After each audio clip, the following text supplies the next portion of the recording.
time for Big D Energy with four-time Stanley Cup champ Darren McCarty, former Lion Joik Bell, and the golden voice of Neil Rule. Live on the Woodward Sports Network, 99.1 and 93.5 The Roar, the Woodward Sports app, and anywhere you listen to podcasts. Let's talk some sports. It's Big D Energy.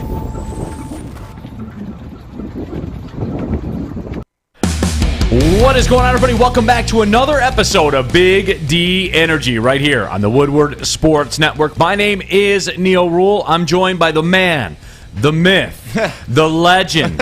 He is Stick, the man of many talents, the jack of all trades, master of none. That's exactly what it is. Stick stepping in here today for DMAC and Joik Bell. I'll have Terry Foster with me tomorrow and Friday, so be on the lookout for that. We got fish. And Monday. Right? 3 days of Terry. 3 days in a row. And story time with Uncle Terry. We'll smash viewership numbers and all that. As you see, we have fish in the bowl. We have Sawyer in the booth. To quote Ice Cube, you know how we do it, and we're up in here and happy to have you with us. That YouTube chat thread, everybody jump in on that. If you're listening on the radio, 93.5 The Roar, Detroit's new all-sports alternative. Happy to have you on there as well, 94.7 HD2 and 99.1 FM. But Stick, this is actually, I believe, through all the pregame shows and postgame shows and all that stuff, this is the first time we're on air together. And we're going to jump right into it, Stick. Our typical off-air debate? Yeah, absolutely. And for those that don't know, this isn't new. Like, when we come on here, chances are strong that we've talked and argued about stuff before. But Stick in particular is somebody. Now, I'll lay the ground rules out there. I have a ton of respect for Stick, his career, what he's accomplished. But that doesn't mean he's not wrong about some things. Is that fair? I mean, that's fair, but I'm not wrong about this thing. So no, you I've are been wrong about this some thing. things, but this thing in particular, I am not wrong about. No, because we have to draw the lines in the sand here and get some things hashed out. Because I do get some pushback too from you guys that listen to the show on this, and every now and then, most of you have come around to my way of thinking. A few of you are still wrong, and that's fine. You know, I'm a big boy. I'm an adult. I love it in the chat. They already know what this is going to be about. They already know. It's already been guessed. Yeah, AC nailed it.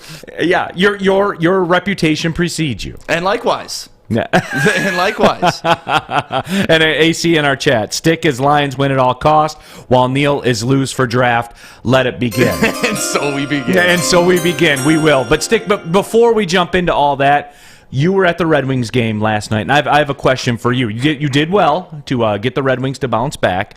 You and Joey were sitting next to the glass. You were big timing. It was amazing. Yeah, Joey has the hookup anywhere in the city. He called me and he was like, "Hey man, you want to go to a Red Wings game?" Because we were just trying to have a boys' night. We don't do that enough with each other, me and Joey. And we walk in and we go check in. And it's like row 1, seat 1, right by the glass. It was amazing last night at LCA. An amazing effort too by the Red Wings, which we will talk about a little bit later on in the show. You were there. You saw it up close and personal.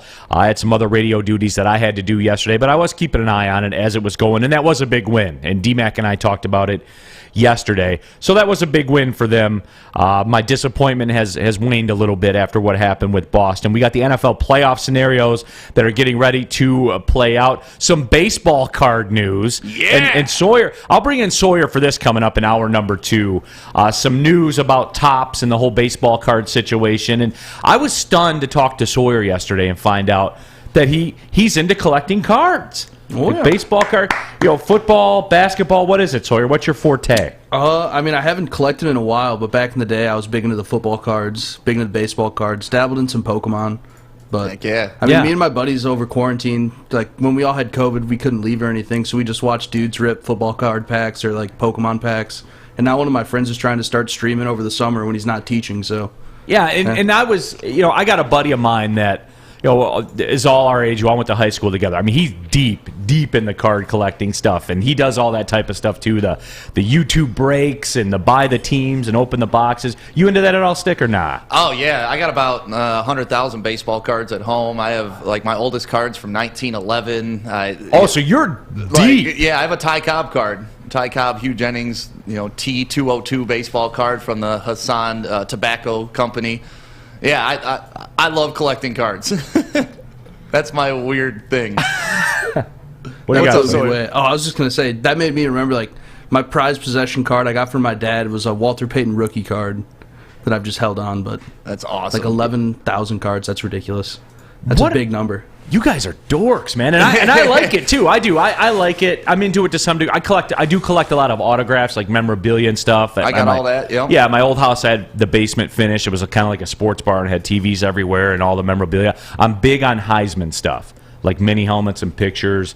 I have, I think, like 16 Heisman winners autographs. So nice. Like I'm big on the Heisman stuff. I will say that. But you guys are dorks, and easy on our YouTube chat thread, dorks. Nerd. But we'll talk about it later, and you guys can come clean on it. Let us know if you're dorks too. Certainly, we'll talk about the Lions. David Ajabo declaring for the NFL draft. There's lots of news out of the Michigan camp right now, and certainly Jim Harbaugh has been discussed. And I'm wondering what they're going to do with the quarterback situation, which we'll break that down as well. So we got a lot of stuff to get to, man. It's going to be a lot of fun. I'll ask Stick if he's going to watch the national championship game because he works on emotion. I work on logic. But we're certainly going to get into all that. And people are excited about this clash that we're about to have. And John Suba on our YouTube chat thread says this is about to be a great promo. So let's draw the lines in the sand right now. I have the clock. You guys know where I am. D-Max clock. We're just about halfway home in the 34-game stretch that I needed us to tank this season, quote-unquote tank. And again, I always feel like I have to qualify this, Stick. You're pro win every single game you can. Correct. I'm pro the second you can't make the playoffs, it doesn't make sense to win games. I didn't make the system. That's just the way the system is. And for me, I'm about draft capital. I'm about the most assets you can have, which is logic, which makes fundamental sense. Explain yourself, Stick. How can you sit there and think that the Lions are better off when they win games? How? Well, if we're going to logic, right, if we want to use that as the basis of this argument. Math. Isn't winning helping you become a better team at all costs? No.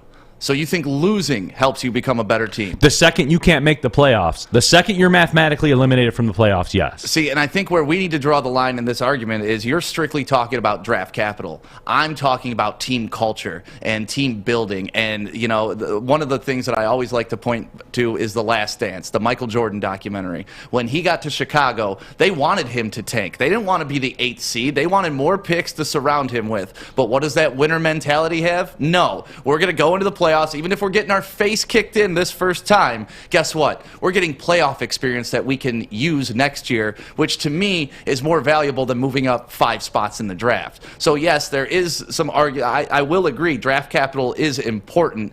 But not only is winning important for your culture and your team and for people to learn how to win, I could also use the argument that draft capital isn't guaranteed. Winning is. When you win, you've won. It's on the records. It's in the books. But it does nothing for you. It doesn't help you get to the playoffs. It doesn't do any of that. It does. No, it doesn't. If you go back to the bad boy Pistons, they had to learn to win, right? They had to make it right, but through Stick, they were good at the time. No, they weren't. Yeah, they had Isaiah Thomas, pound for pound, the best player in the NBA. Okay, and what position was he drafted at?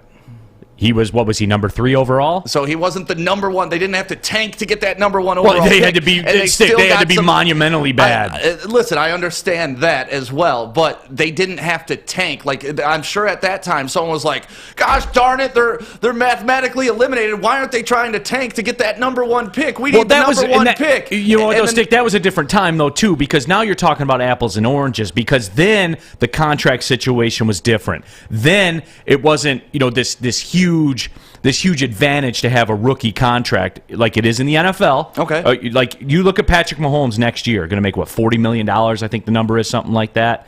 You look at a quarterback that's on a rookie contract, Patrick Mahomes this year, making $7.5 million. How can you tell me that's not an advantage, man?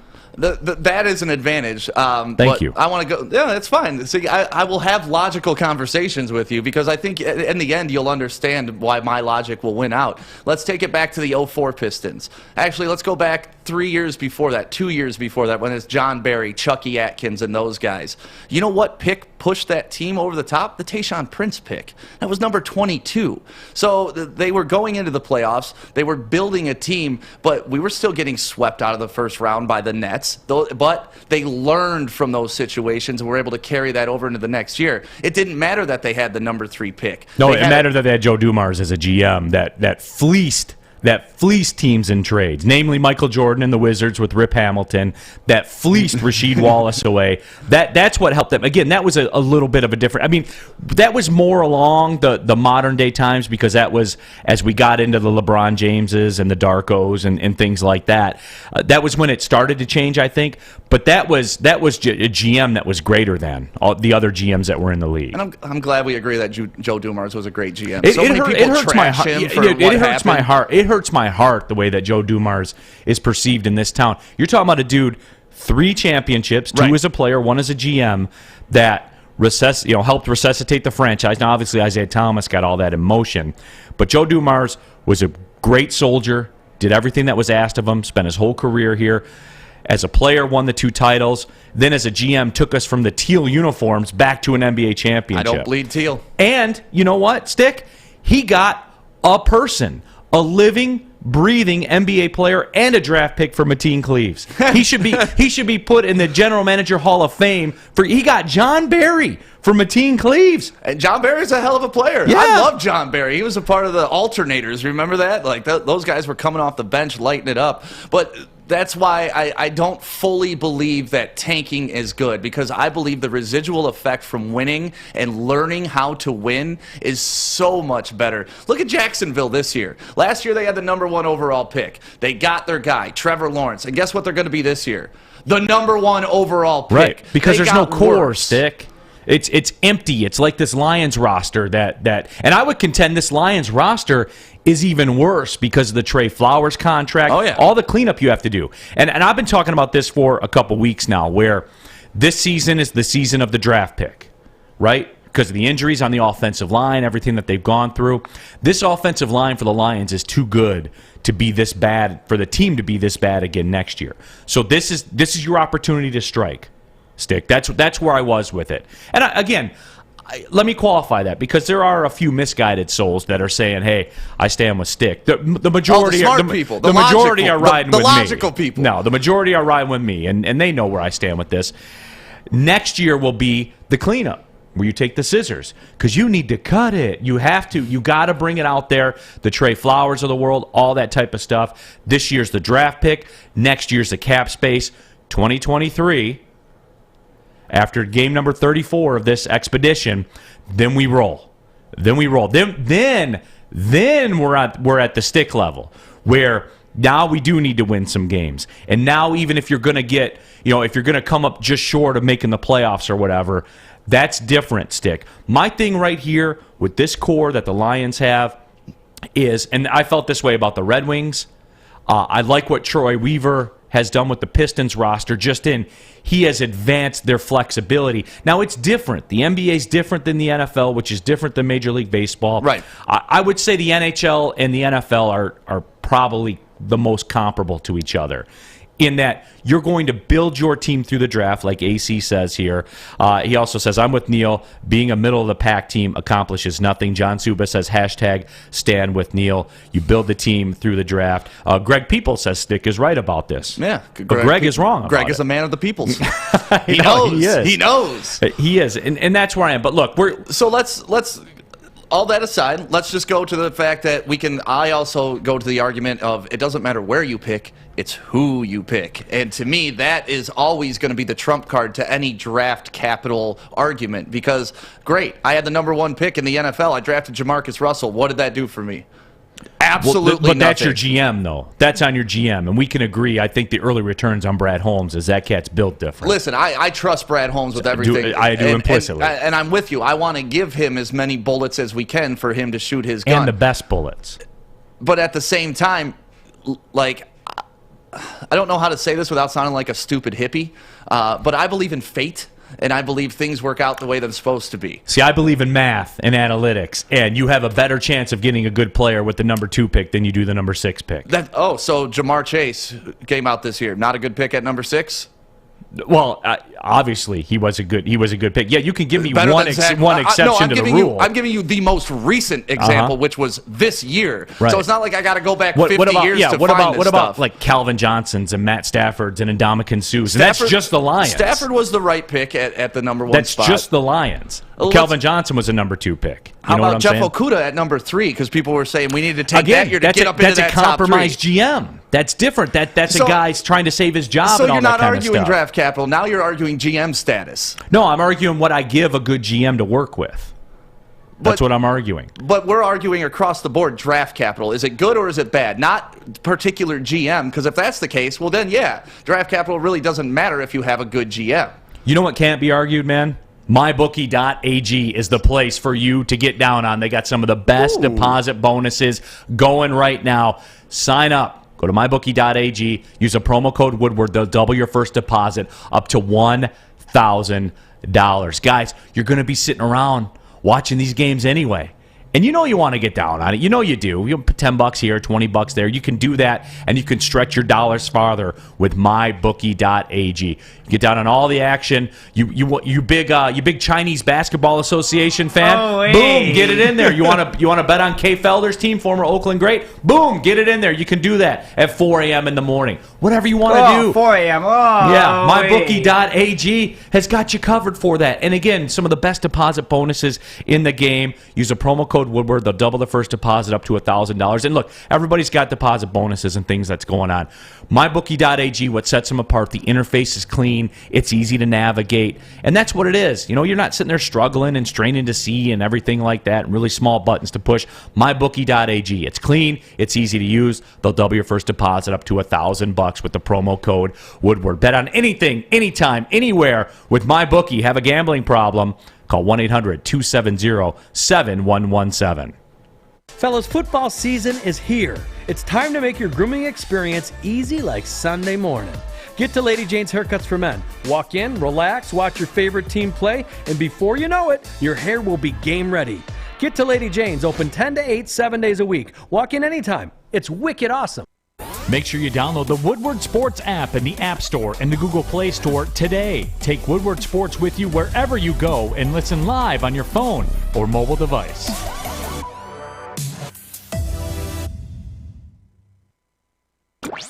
Your Detroit alternative to the normal sports blah, blah, blah. It's Woodward Sports. Off and running, Big D Energy, Woodward Sports Network. My name is Neil Rule. Stick is in the house as well, Fish in the bowl. We got Sawyer in the booth.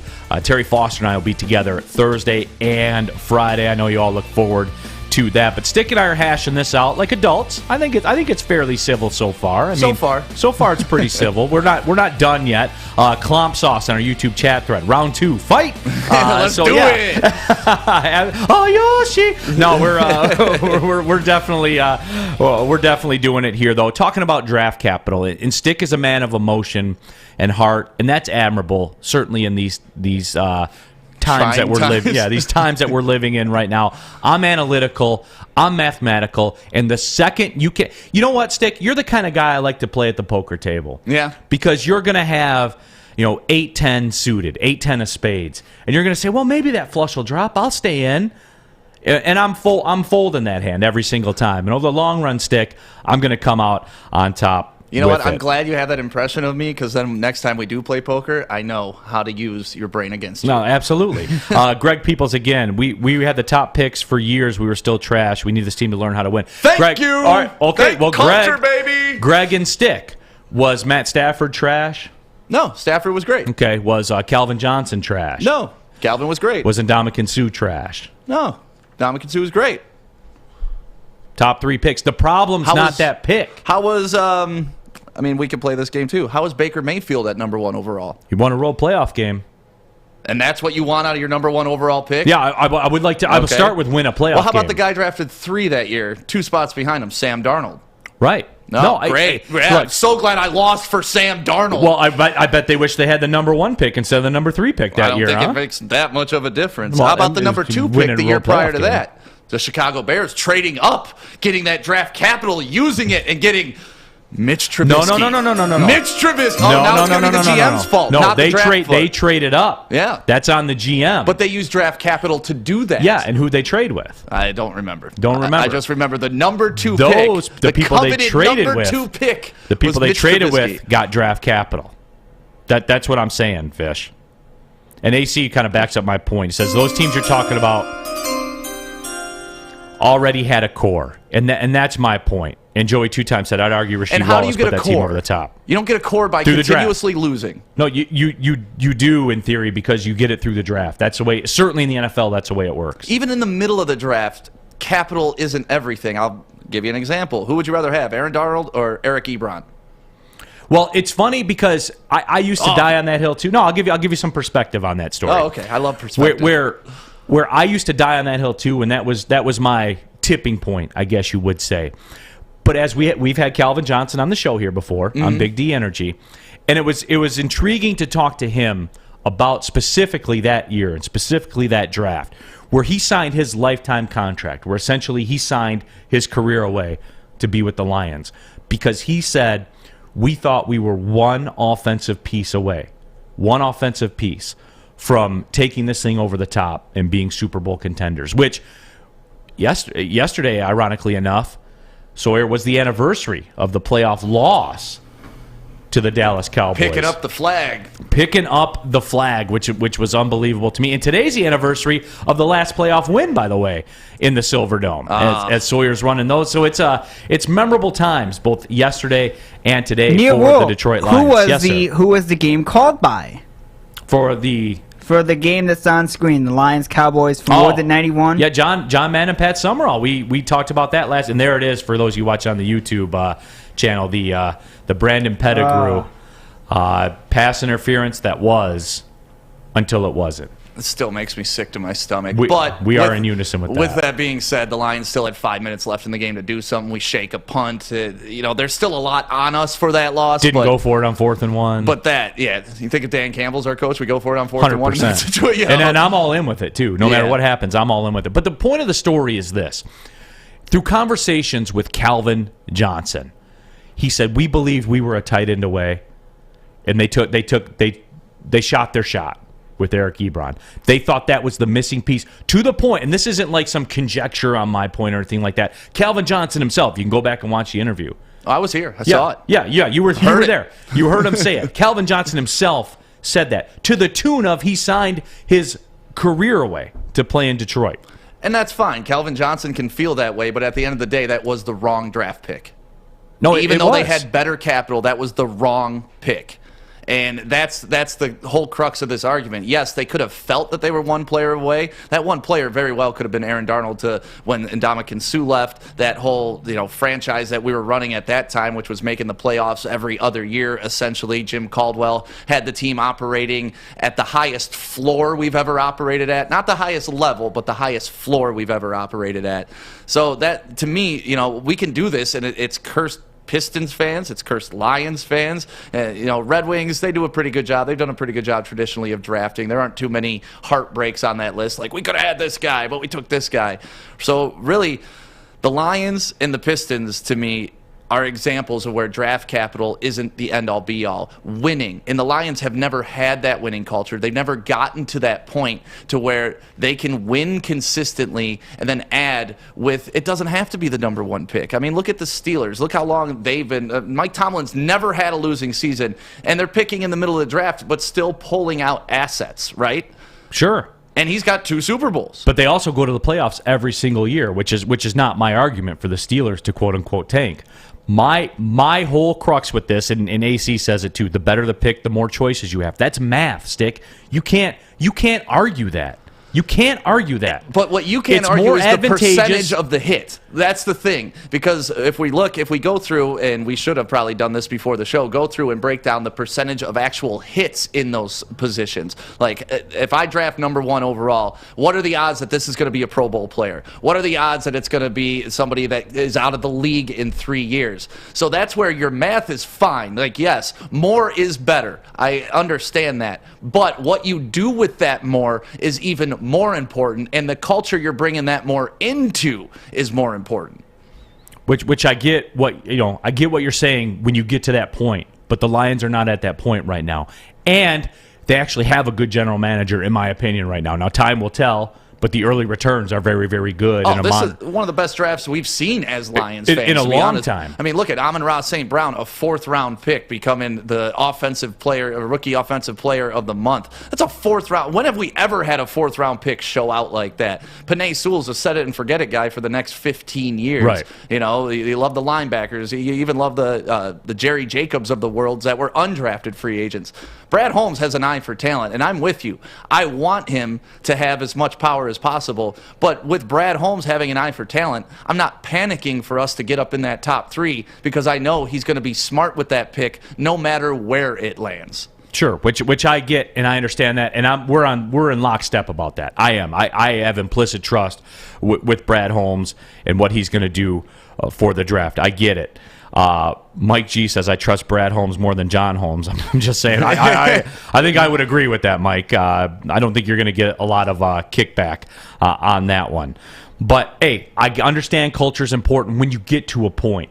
But for me, right now, where it is, again, the old adage, it goes back to poker. You throw away your cards the second you know they can't win. Once you can't qualify for the playoffs. See, all these teams you're talking about too, like with the Pistons, they were playoff teams. Were they getting cooked once they got there? Yes, but they were playoff teams. This roster, not only is this roster empty that Brad Holmes walked into, there's cleanup that has to be done on the existing roster too, which we'll get into as next season approaches and all that kind of stuff. But the draft capital people are the don't make the playoffs people too.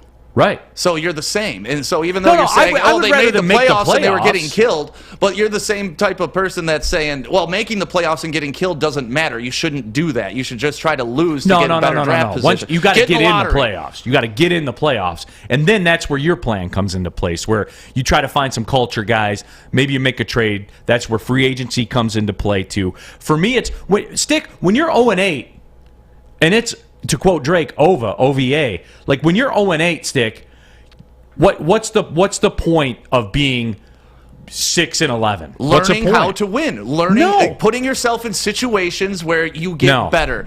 Constantly improving. Ask D-Mac. D-Mac has sat in that same chair, and he's kicked the stand down, and the stand's fallen down, that's fine. And he's gotten upset about it. And then he's also said, you know what? That stuff doesn't carry over year to year because a third of the people aren't going to be there, especially if you're a bad team.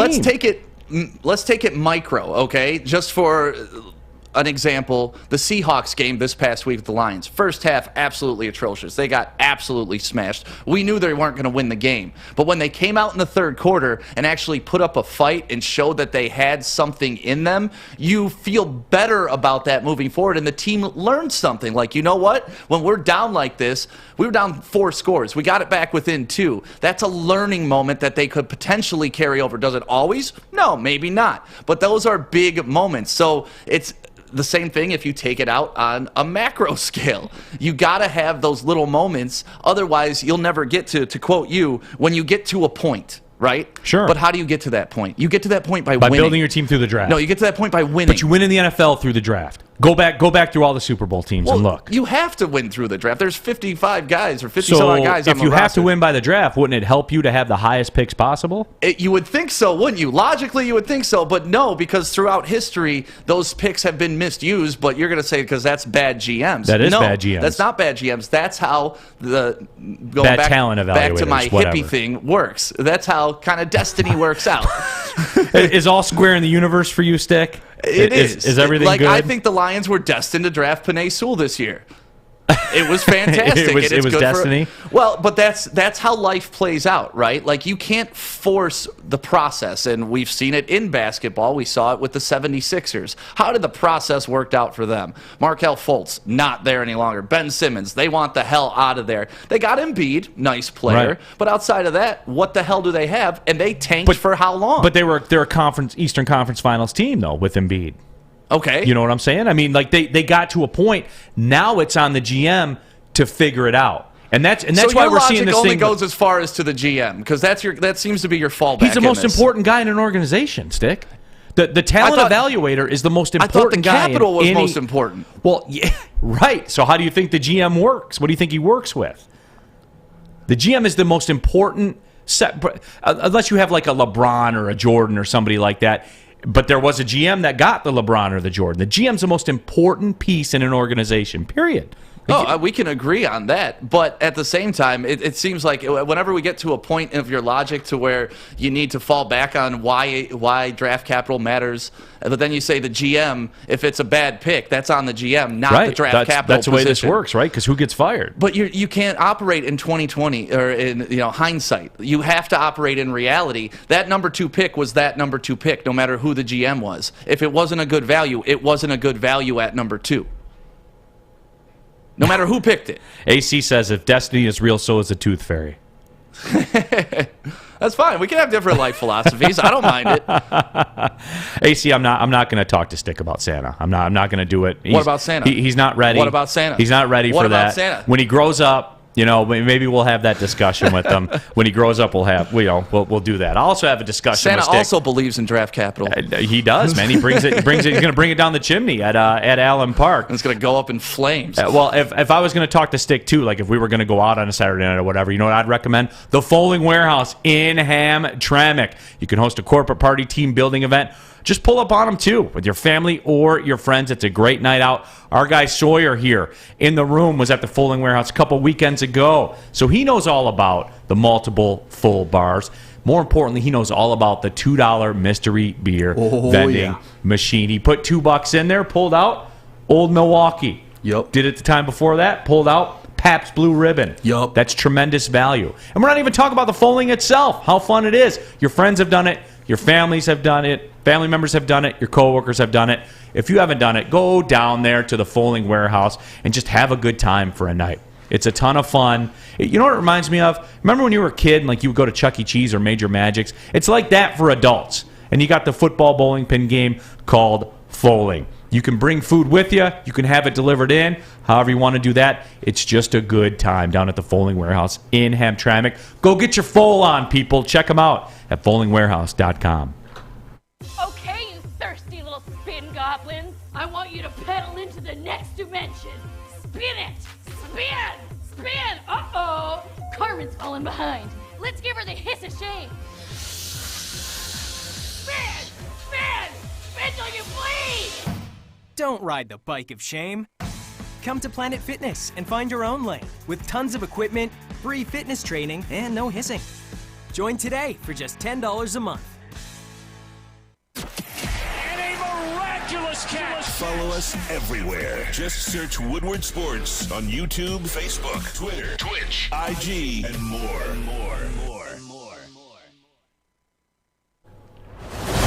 Back at it, Big D Energy, Woodward Sports Network. My name is Neil Rule. That guy over there is Stick. He's one with the universe right now. He's spiritually sound. He meditated this morning. He's getting it in. He's a hippie, I guess. We got Fish in the bowl. We got Sawyer in the booth. Justin says the 76ers process would have worked. They whiffed too many times. Can't blow the first overall on Fultz. The third overall on Okafor. If they go 1 for 2 on those picks, they're a title team. And that's true. That's true. It's all a piece of the puzzle, Stick. You need the GM. Number one, you need the GM. That's why you have your Steelers and your Patriots and your teams like that. Number two, you need to be in a position to get that dude. You are. And the Lions, look, we bag on the Lions for how bad they've been, but the one crumb of success we got that yesterday was the anniversary of was built through having elite draft access. Pick 1, pick 2, pick 3. Stafford, Calvin, and Ndamukong Suh. You can't argue that. I can't argue that. You can't argue that. And so, for me, that's where it is. And look, Stick's not wrong. There's a time where Stick isn't wrong.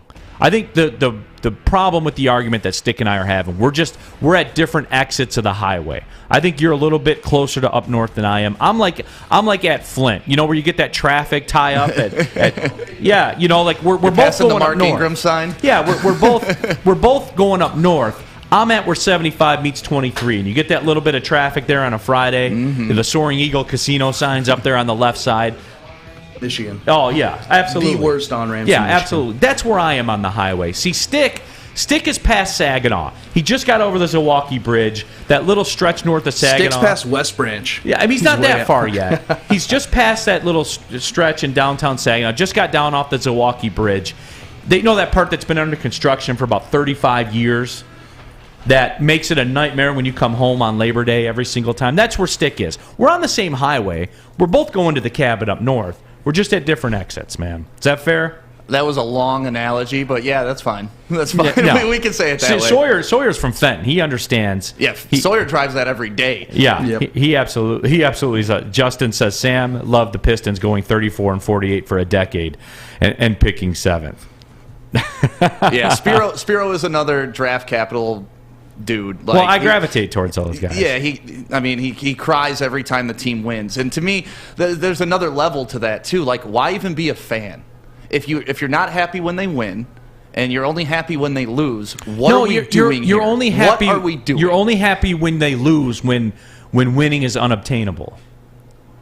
The goal of every game is to win the game. Not anymore, man. Yes. No, not anymore. I didn't make the system worked. When has tanking worked? I would argue it worked for the 76ers, who were a 7-win team that transformed their way to an Eastern Conference Finals. How many years of tanking? How many years? It was about 4. It was 5. 4 to 5 of hardcore 5 years of tanking. Right. For 2 years of success. And they transformed, and they still have Joel Embiid. They still have him. But no success. They're never going to win a championship. They're never going to get back to the Eastern Conference because Finals. that's on their GM for not being able to work with the tools. But you're willing to invest 5 years of losing for 1 year of winning? That makes no sense to me. I'll trade 2 decades for a title.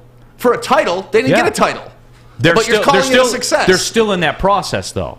The next move is going to be the most important. The next move that they make. If they're still in the process takes a decade, and that is stupid. Well, the GM's got to figure out a Ben Simmons solution. You can build a championship team in a decade without tanking, and they've tried to do it and stack their pockets and stack the deck with all of these high draft picks, and it still didn't work. So if that's not a clear example, and you can't really give me a clear example of a team that has put it out there, we're tanking, we're losing, and then jumping to the championship level, draft capital means nothing.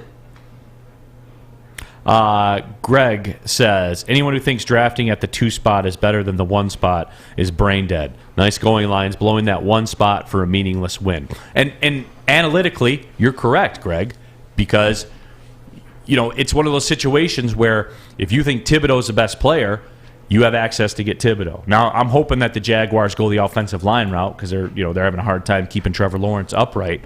And even when they do, he's throwing a lot of interceptions or whatever. I hope that's the way they go. How'd Sam Bowie work out? Well, they should have took Jordan instead. Yeah. The GM wasn't very smart, was he? But that draft capital, he had the draft capital. How did it backfire? And those were the only 2 franchises that had access to picking Michael Jordan. Those were the only 2. Mm-hmm. And one didn't with their draft capital. Now, what about the Lions? Durant. What about the Lions? If they were draft. picking 4 instead of 3, they got Barry Sanders. What if they were picking 4, they were picking 6, or they were picking 7? Then we got Barry Sanders. We would have had a different fate. And you can reverse all that the way you want.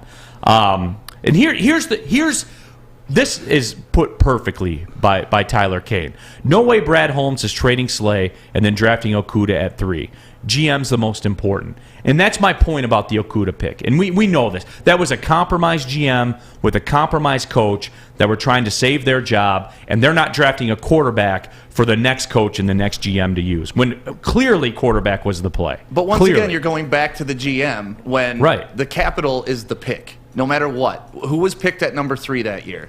Okudah. That's it for the rest of time, right? That is going to be judged as the value of that number 3 pick. Right. But And you have to it look at was the bad value. circumstances as to It was why bad he was value. taken. Oh, you can do that, Right. but at the end of the day, it doesn't matter why he was taken at that spot. And I'm with you. I wanted them to trade back to 5, maybe land a Tua. I liked Yeah. Justin Herbert back then, not as much as I love him now. But, him coming out of Oregon, everybody was saying that he couldn't make the big throw, and he just Sure. had a big arm and whatnot. But I would have loved for the Lions to trade back that pick. And you're right. They were in a compromise situation. They were in a win-now mentality, and you're not going Save your job. You're not going to Yeah. waste that on a quarterback that's going to be sitting for a year. I get that. Absolutely. Dom Rivera says, I bet you stick knows Settlers of Catan. You familiar with Settlers of Catan at all? Only through you guys. Yeah? Only through you guys. It's Sawyer's jam, man. Honolulu Blue Sparty. Neil, do you think the NBA ever adopts the NFL draft and eliminates the lottery? I don't think so, because it's NBA theater in July. May. May is like the lottery date that they do it. They did it in July this year, but it's NBA theater, and people are into it, man. Yeah, I love the lottery. But I go back and forth too with it. Once again, you should land where you naturally land in the draft. I don't think. Oh, you go analytical on it, Stick? Oh yeah. See, this Really? me and you are a lot alike in our thinking. I just think we have different views of how to get there. Sure. Because I'm a very analytical and logical person as well. It's just I am on the side of always winning, always improving, getting better that way. You think that losing will get you a better draft pick, which will get you a better player, which will help you win eventually. I'm saying win now, and that helps you more over the long run. Mike G says Stick is settling the brass rail with champagne and blue shots. Can you confirm that? Yes. Oh, yeah. No. Post games at the brass rail, especially if the Lions win this week. Now they had my blessing this week. Oh, well, thank God. Yeah, only because goodness. Only because even Sawyer's Colts can't mess this up, right? I mean, we're praying every night that we don't, because I want to be in those playoffs. Absolutely. That's when the football season really starts, Now, let me ask you this. If you guys lose to Jacksonville and miss the playoffs, would you rather have the number 2 pick, or would you rather have your season where you almost won and got in the playoffs? Probably rather have the number 2 pick. Oh, what's wrong with you, Sawyer? Where was Jonathan Taylor drafted? To be honest, probably couldn't tell you. League MVP, second-round pick. Yeah, needed that draft capital, though. They need to make sure I got that number 3 spot. Well, hey, man, that's different too, because that's the way the running back's valued. You know what I'm saying? It's all pieces of a puzzle here. I understand that, but once again, you got the NFL MVP in the 2nd round. We have our best wide receiver on the team in the 4th round. It's what you do with the picks, not where they land.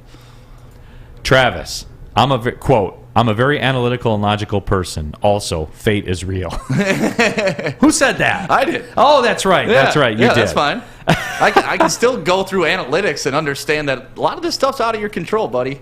We're not just floating around an entire sun, at 1,000,000 miles an hour and just happen to be hanging out like something bigger than us. And if you can't acknowledge that, I'm sorry. There's some things that our brains can't explain. JGB. So, Neil, would you get beat up for a lottery ticket as long as you're first in line? Ooh.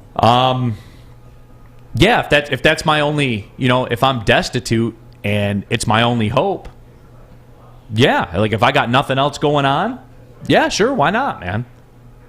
Why not? If no matter what else I do, I'm guaranteed to fail anyway. Like if I'm 0-8 to start the season, right? Then yeah, absolutely, I would. Tammy Chin, Brass Rail Yummy. I love their pizza. I've been stopping there before the Wings games. They support Woodward Sports, so I support them. Thank you, Tammy, for that. And Brad, I've said it before, even before all this post-game show stuff. It is my favorite spot downtown. It is. Real talk. The bartenders are great. Just the vibe there. It's not. This isn't like an endorsement or commercial or anything like that. I told you guys, I'm 1,000% honest when I stand up here. I enjoy going to the Brass Rail. Holler, before the Wings games, whatever. You can holler at me. The Gypsy and Soda is pretty strong down there. I'm down there, man. I'm down there. Absolutely. Notice how I did that? The Gypsy and Soda. You notice how I did that right there? Let's talk about Gypsy Vodka, shall we? Michigan's gluten-free vodka. 50 different formulas, countless taste tests. And we could talk about recipes and all that stuff. Here's the bottom line. I pour it in my cup. I put some club soda in there with a couple limes, and I drink it, and it's good. That's where it stops with me. I know some people like the bottle. They got you covered on that. It's a cool-looking bottle. There's no doubt. But everybody around town seems to be drinking up the Gypsy Vodka. I go to the store New Year's Eve.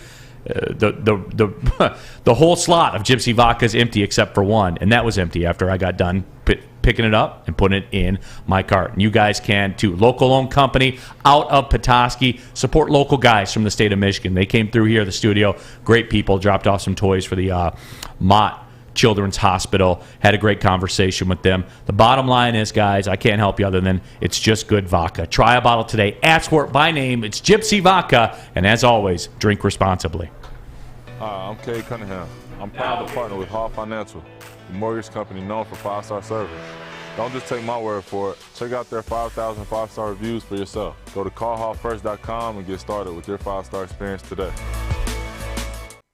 Make sure you download the Woodward Sports app in the App Store and the Google Play Store today. Take Woodward Sports with you wherever you go and listen live on your phone or mobile device. Woodward Sports. Missed part of the show today? Watch again on YouTube or download the podcast anywhere you listen to podcasts. Back at it, Big D Energy, Woodward Sports Network. My name is Neil Rule. He is Stick. We have Fish in the Bowl as well. Sawyer is in the booth. Happy to have you all with us here today. And we've been talking about the draft capital debate, and I think tanking's the wrong word because I'm rooting for an outcome. I'm not actively saying go fumble the football, go throw an interception on purpose. But the thing is, like, when you have Tim Boyle in the game, it works out for it works out for you. You know what I'm saying? And that's no disrespect to Tim Boyle, man. That's the resume. How is that not disrespect to Tim Boyle? It's the resume. Yeah, I get it. No, but I mean, it's the resume. It's like David Blau in the game. Don't be mad at me, man. I wasn't in that game. I'm with you, but we're telling the guy he can't get it done. Kind of disrespectful, even if it's true. Could be disrespectful. Sure. And yeah, he couldn't get it done. I'm okay admitting that. Right, and he didn't. So, and then the Lions benefited from a draft capital perspective. Now, look, anyways, and I'll always say this too. Like I was joking earlier about I'm all in with the Lions winning, and I am this week. Like I've turned. I said this the whole season long. You lock into at least number 2. That's good enough for me. We can move on now. And now my narrative flips now, right? I got what I wanted. I got the draft capital. Now it's all about that draft pick, and it better hit. It better hit. And I have faith in Brad Holmes, whatever he does. And guys, too, I'm telling you, I've been preaching about it a little bit, and I can't wait to see since I got you here, what's Woodward Sports looking at doing for the draft? I'll put you on the spot. We're going to do something, right? The NFL draft? Oh, yeah. Oh, yeah. Yeah, I mean, we did our big draft party at the Del Mar last year. Yeah, we're going to I demand to be a part of that show. I demand. It was so fun, man. Yeah. People behind us shouting, Sewell, Sewell, Sewell. It was during crazy COVID times, so the bar was like half capacity, but it was still going nuts. So, yeah, we're going to do something major for the draft this year. That's awesome, man. I can't wait to be a part of that. Certainly draft capital. I got to get a draft capital jersey or something like that. But no, it's it's one of those things where now the pick is acquired, at least number 2. Now let's roll and get into the draft. And don't be shocked. We'll clean this up, guys. I can't believe it. After Sunday, man, we'll be halfway home. That's how. Is it incredible how quickly this all went by? Even though they lost all the time. This season absolutely flew by. Honestly, with all the broadcasts that we were doing here at Woodward Sports too. We do our pre and post game. We did 34 broadcasts this year for Lions games, plus our 10 high school football games. Like, this football season has just been intense and fast. It has, man. Brian Edwards wants to know, our last 2 number 2 picks were Sue and Calvin, right? I can't remember if Sue was 2 or 3.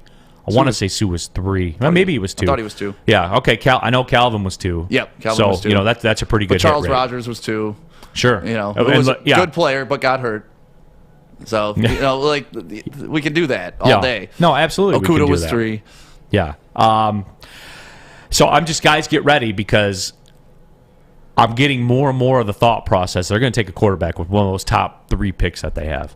They're going to. And you're going to see this, guys. Remember I told you this around October when everyone was you think the Lions are taking a quarterback this year with a top 3 pick? With one of the 3, their top 3 picks. What are they going to have right now as it stands? I think it's like 228, 228 I'm okay and 34 or whatever. Right. One of those picks is going to be a quarterback, maybe, if they're not all gone, because we're starting to see the rumblings already. The draft people talking about it, the Malik Willises and all that stuff. Pittsburgh's definitely going to take one. You watch, guys. This quarterback stuff's going to fire up because it always does. Always. Because it's the biggest discount to market.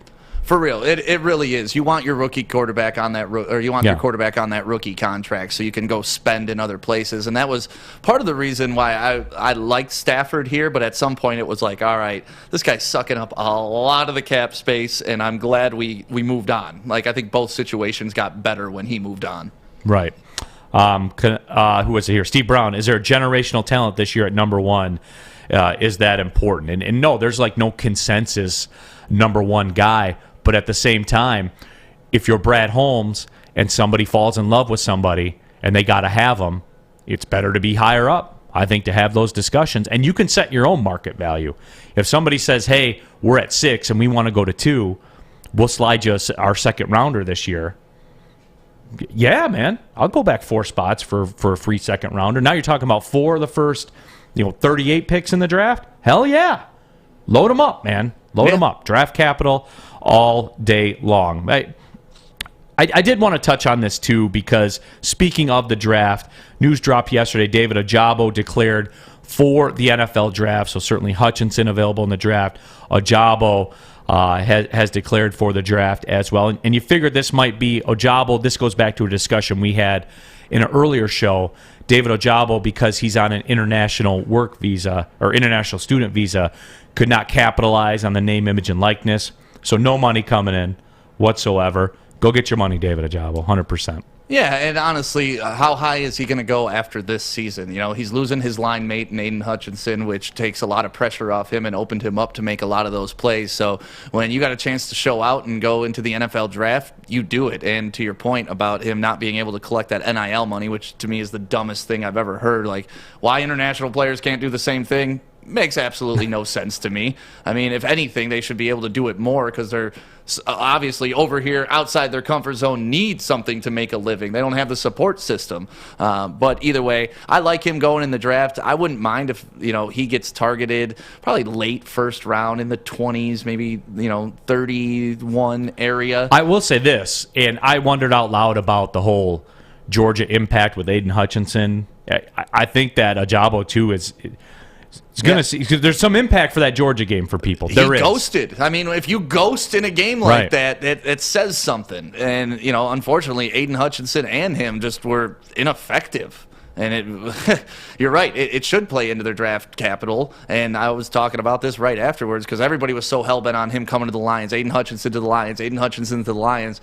Now it's just like, all right, let's pump the brakes, because we've seen this before. And when you go up against your very best opponent and you fail, we can call it a failure, right?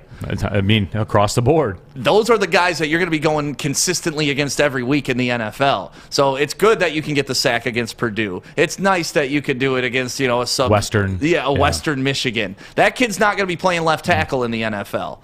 The NFL tackles are going to treat you like you got treated at Georgia. Yeah, like you're stepping up. You're mixing up with, I don't know, the Panay Sewells and men. You know what I'm saying? Grown-ass men, right. You're going into it. AC says, I like Bailey Zappi. I did too, but AC, I'll tell you this, and you guys know that I've kind of, he was my play toy, college fan, quarterback fanboy or whatever. The scouts really are not impressed with the deep ball that he throws. So just kind of be ready for that. There's not enough. There's more loft and less rope. If you played Tecmo Bowl back in the day, it's more Jack Trudeau and less Dan Marino. So you can look at it like that. So that was some news that broke yesterday. And look, David Ajabo, go get your money, man. I'll never ever fault someone for going to the pros. Hell never. No. And I'll even take it a step back from that.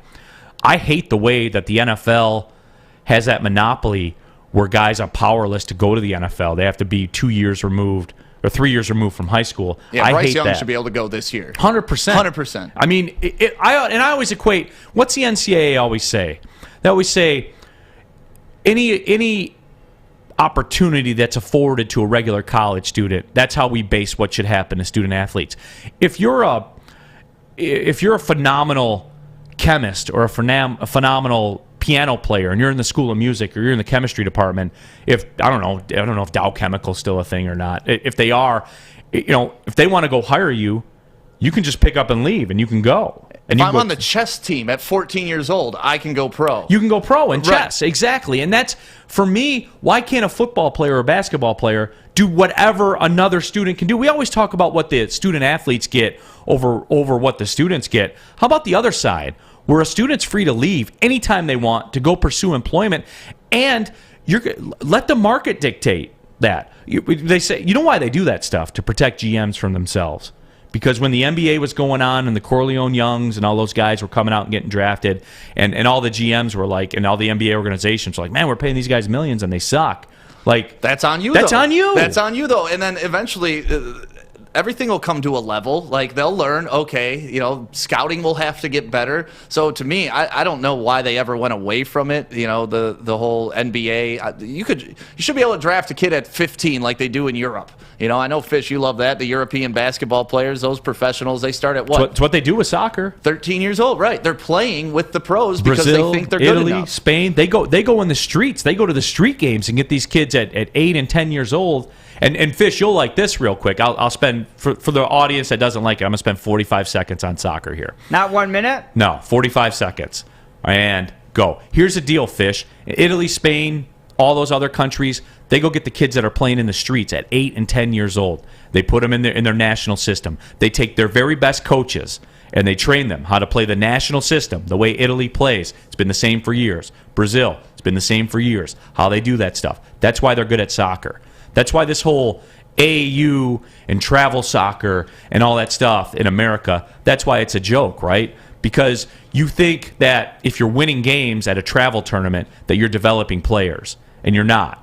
If Jimmy's good with his right foot but terrible with his left foot, but he's so mercurial with his right foot that in a game he just goes to that right foot and goes around everybody and scores, is he developing his game? Is he really? No, he's not. And that's why Europe will always have the jump on us because, we're America and everything's got to be for profit. Hey, we may qualify for the World Cup, hopefully. Yeah, things are looking good that they will. Hey, America. This is America, Fish. If you don't love it, you can get the hell out. I thought this was America, Fish. Get out of here. Well, Stay out. That still is America. Steve Brown has a great comment. Is a 19-year-old kid really able to compete against 25-year-olds and 5-year vets? That's not up to me to decide. That is exactly where I was going with it. He could be. He could not be, but if a team's willing to make that investment in him, let's find out. Let's roll the dice. If he isn't, it's a bad investment, and eventually the teams will learn not to do it, and then the market will level out. I think Will Anderson's ready to roll. Yeah? Linebacker from Alabama. Mm-hmm. I think he's ready to roll. I'd take him. I think Bryce Young is as ready as Malik Willis or look at Jadeveon Kenny Clowney's Pickett. a prime example. He was so ready to come out his sophomore year. He pretty much took off his third year because he knew, all right, I did everything I needed to accomplish in my first 2 years at South Carolina. I blew up the kid from Michigan in the backfield, almost killed him. And, yeah, I'm the number one pick. It's locked in. So now you're diluting your NCAA product with guys like this because they know, hey, I already made it. Why am I going to put forth the effort in this third year where I could potentially get hurt, lose my lotto ticket? So, yeah, if they're ready and the GM's willing to take a risk on them, this is America. We're free. Let them do it. Yeah, absolutely. Let me see, which one was it here? Mike says, rule breaker, Santoso was bad with both feet. Just saying. Can confirm. Can confirm. Stick, I know, as far as Lions pregame, Lions postgame, we got one more popping this year. Yep. Let everybody know, man. What's going on with that this weekend? Well, I mean, the pregame is where all the home pregames are taking place, and that is at the Tin Roof. And honestly, if you don't have tickets to the game or you do have tickets and you want to upgrade them, we are giving away front row tickets at the Tin Roof right before the game. So make sure you're down. Our pregame shows from 11 to 1. Bar opens, I believe, at 9 a.m., and we're down there already. Drinking ham by 9:08. Yep, drinking at ham. The latest. Nice little bloody, or with some gypsy vodka. But yeah, come on down, hang out, and get those front row tickets. Just have some fun hanging out. You can pop on the show, and then afterwards, whether the Lions win or lose, it's always a party at the Brass Rail. I prefer the winning parties. The 2 wins we've had this season have been home games. Electric. Oh, dude, it's nuts. People coming out having fun. Hey, wait till the draft party. Oh, wait till that. That'll be electric. I can't wait. So yeah, Brass Rail. That's where you need to be after after the game, and that's where we hang out for all pre- and post-game Lions coverage, and we do it right here on the Woodward Sports Network. Come down this week. Let's celebrate the Lions season. It is what it is. If you're a draft capital guy like Neil, this was a great season for you. If you're a win-every-time guy like me, not the best season, but we got a couple. So we'll see you at Brass Rail and Tin Roof this Sunday. Start your new year with a new network. Woodward Sports Network is here. Go! Detroit Sports on Demand. DeAndre Swift, he's going to take it all the way for the touchdown. Open in the corner, he triples. Make sure you download the Woodward Sports app today. Take us with you everywhere you go. Search Woodward Sports Network or WSN Live.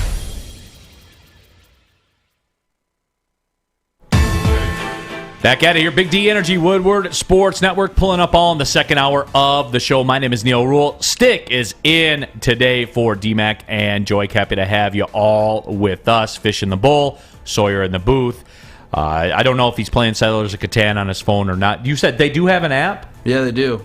I don't know. You can't really see my hands, so I could just be playing the whole time. You could. Yeah. No, yeah, absolutely you could. Do you have the app? I do not. I do not yet, I should say. I don't know. You fit to get it? I don't know. I've been tempted a few times. You know, I've been scrolling through the App Store, and I'll see it. And I'm like, I already have it. I got some travel time coming up, too, with Oakland in the middle of the month.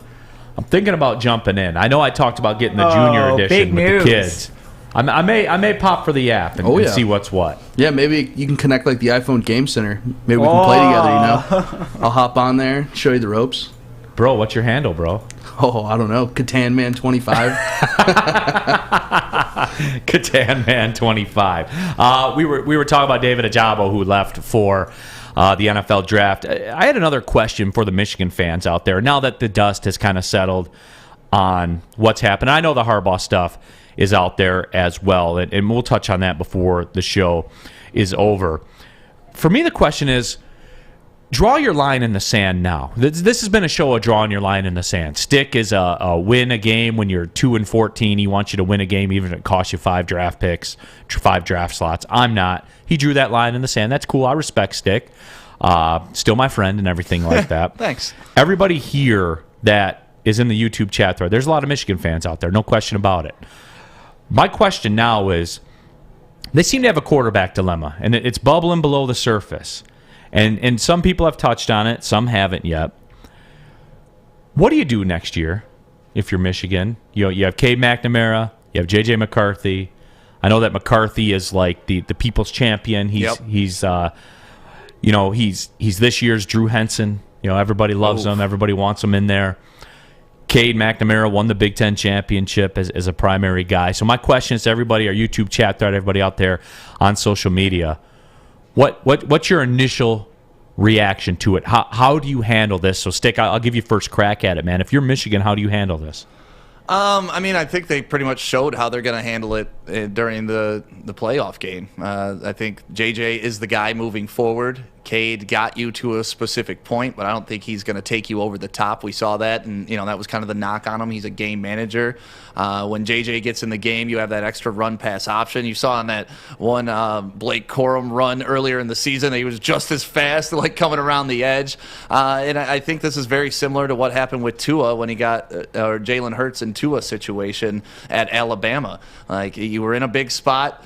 Your starter that got you there couldn't get it done. The coach then tried to put his faith in the backup. Now, obviously, Tua was able to lead his team back, and JJ was not.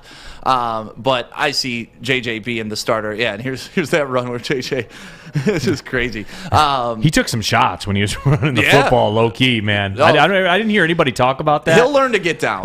He'll learn to get down. Or it'll be a short stay. Yeah, it'll be an RG3 type career, and you don't want that. But, yeah, I think Michigan, the writing's on the wall. I don't think Harbaugh makes that move if he planned on keeping McNamara as his quarterback. And so what does McNamara do? I've heard that he's comfortable being the number 2, that he's a good teammate, that he would support the team, because you never know. You're just one injury away from being back at the starter, right? You're not wishing that upon, but it's potential that it could happen. But I don't know. If I just led this team to the best year they've had in I got a problem with that. I do have a problem with that, and I may have to go play somewhere else. And it's pretty much universal in the YouTube chat thread as we look. Stephen Baffy says McCarthy 100%. Tammy Chin McCarthy 100%. Mark says that's simple. JJ gives a higher ceiling. Jake Wegener says K might want to transfer if he loses the job. Right. I doubt JJ would. And Steve says you need the dynamic playmaker with a higher ceiling. U of M needs playmakers, and McCarthy is a man for that. And AC, our guy AC, says if you don't play McNamara, what example does it set? The guy that led your team to a Big Ten championship trophy and the playoff. Two-Track Jack says it's a QB battle in the spring, and Tevsaw says start McCarthy with a short leash. And I understand that, and that's kind of an antiquated way of thinking, in my opinion, because this isn't 25 years ago. This isn't the team. We're in a day and age now where they have the freedom, if they don't like their situation, much like coaches, right. If a better situation comes along, I will never vilify the players because they should be able to do anything the coaches can do. And I'm happy to see that they can. But still, we're in a day and age now where Cade's free to leave if he wants to, or J.J. McCarthy's free to leave. And I've always been of the opinion, I've hated the quarterback rotation thing, always. Yeah, if you have two quarterbacks, you have one. You got none, man, because that means you don't believe in that person that you have. You deep down in your soul, you don't believe that that's the person. Now, as I look and read kind of what I've seen out there on the field this year with Michigan and Jim Harbaugh's patterns and the substitution stuff he's done, I think he's done enough to kind of string J.J. McCarthy along for this year, to keep him into it, to get him some burn, some tick, as they say in the basketball world. I think that's what he's done with J.J. McCarthy, is just to kind of keep him satisfied. But this QB battle in the spring thing, that's not the way it works now, Stick. It's not. No, and honestly, if there's a QB battle, they should be bringing in their next QB, right? Like, they should already have this planned out. That should be the guy pushing JJ, is the freshman coming in, or the next hot prospect. I don't think Cade McNamara, and somebody commented in the chat that Cade did not lead them there. In fact, he almost cost them the chance. That's what Steve Baffy says. And you can make that argument, but at the end of the day, he was the starting quarterback that got them there. When you needed him to put up numbers, he put up numbers. They had one major loss on the regular season, and obviously the ass kicking that they took in Georgia. Right. But he was the guy leading you there. But at the same time, this is a what have you done for me lately world now. It's not just, hey, that was nice, but we think this guy is the next level. And back to our GM coach discussion, that's why the coach gets paid what he does, and that's why the athletic director is probably getting paid what they do, because they got to make those hard decisions. This guy led us here.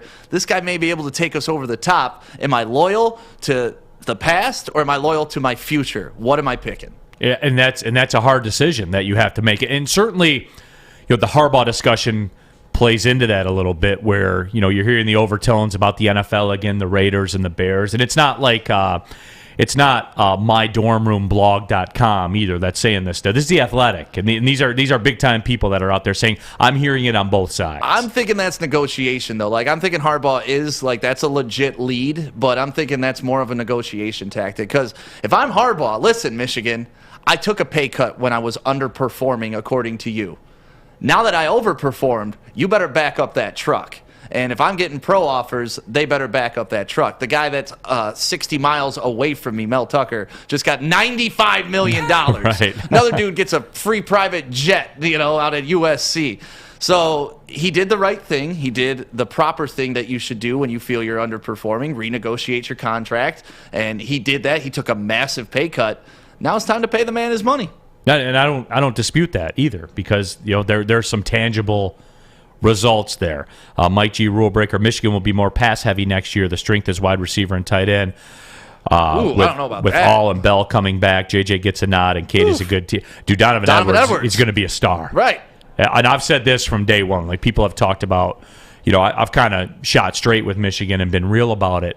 But Donovan Edwards is a star in the making. I'm 100% all in. Like, we talk about guys that should be able to go to the draft, where if I was an NFL team, I would draft Donovan Edwards this year. And if you got to stash him, you got to stash him. He's going to be a star. Yeah, one of the things I pride myself on is like doing a lot of film research on college athletes coming out. It has more to do with my geeky fantasy football league that I'm in. That's a dynasty league where we have a rookie draft. So you have to dive deep on running backs, wide receivers, quarterbacks, tight ends, and those types of players.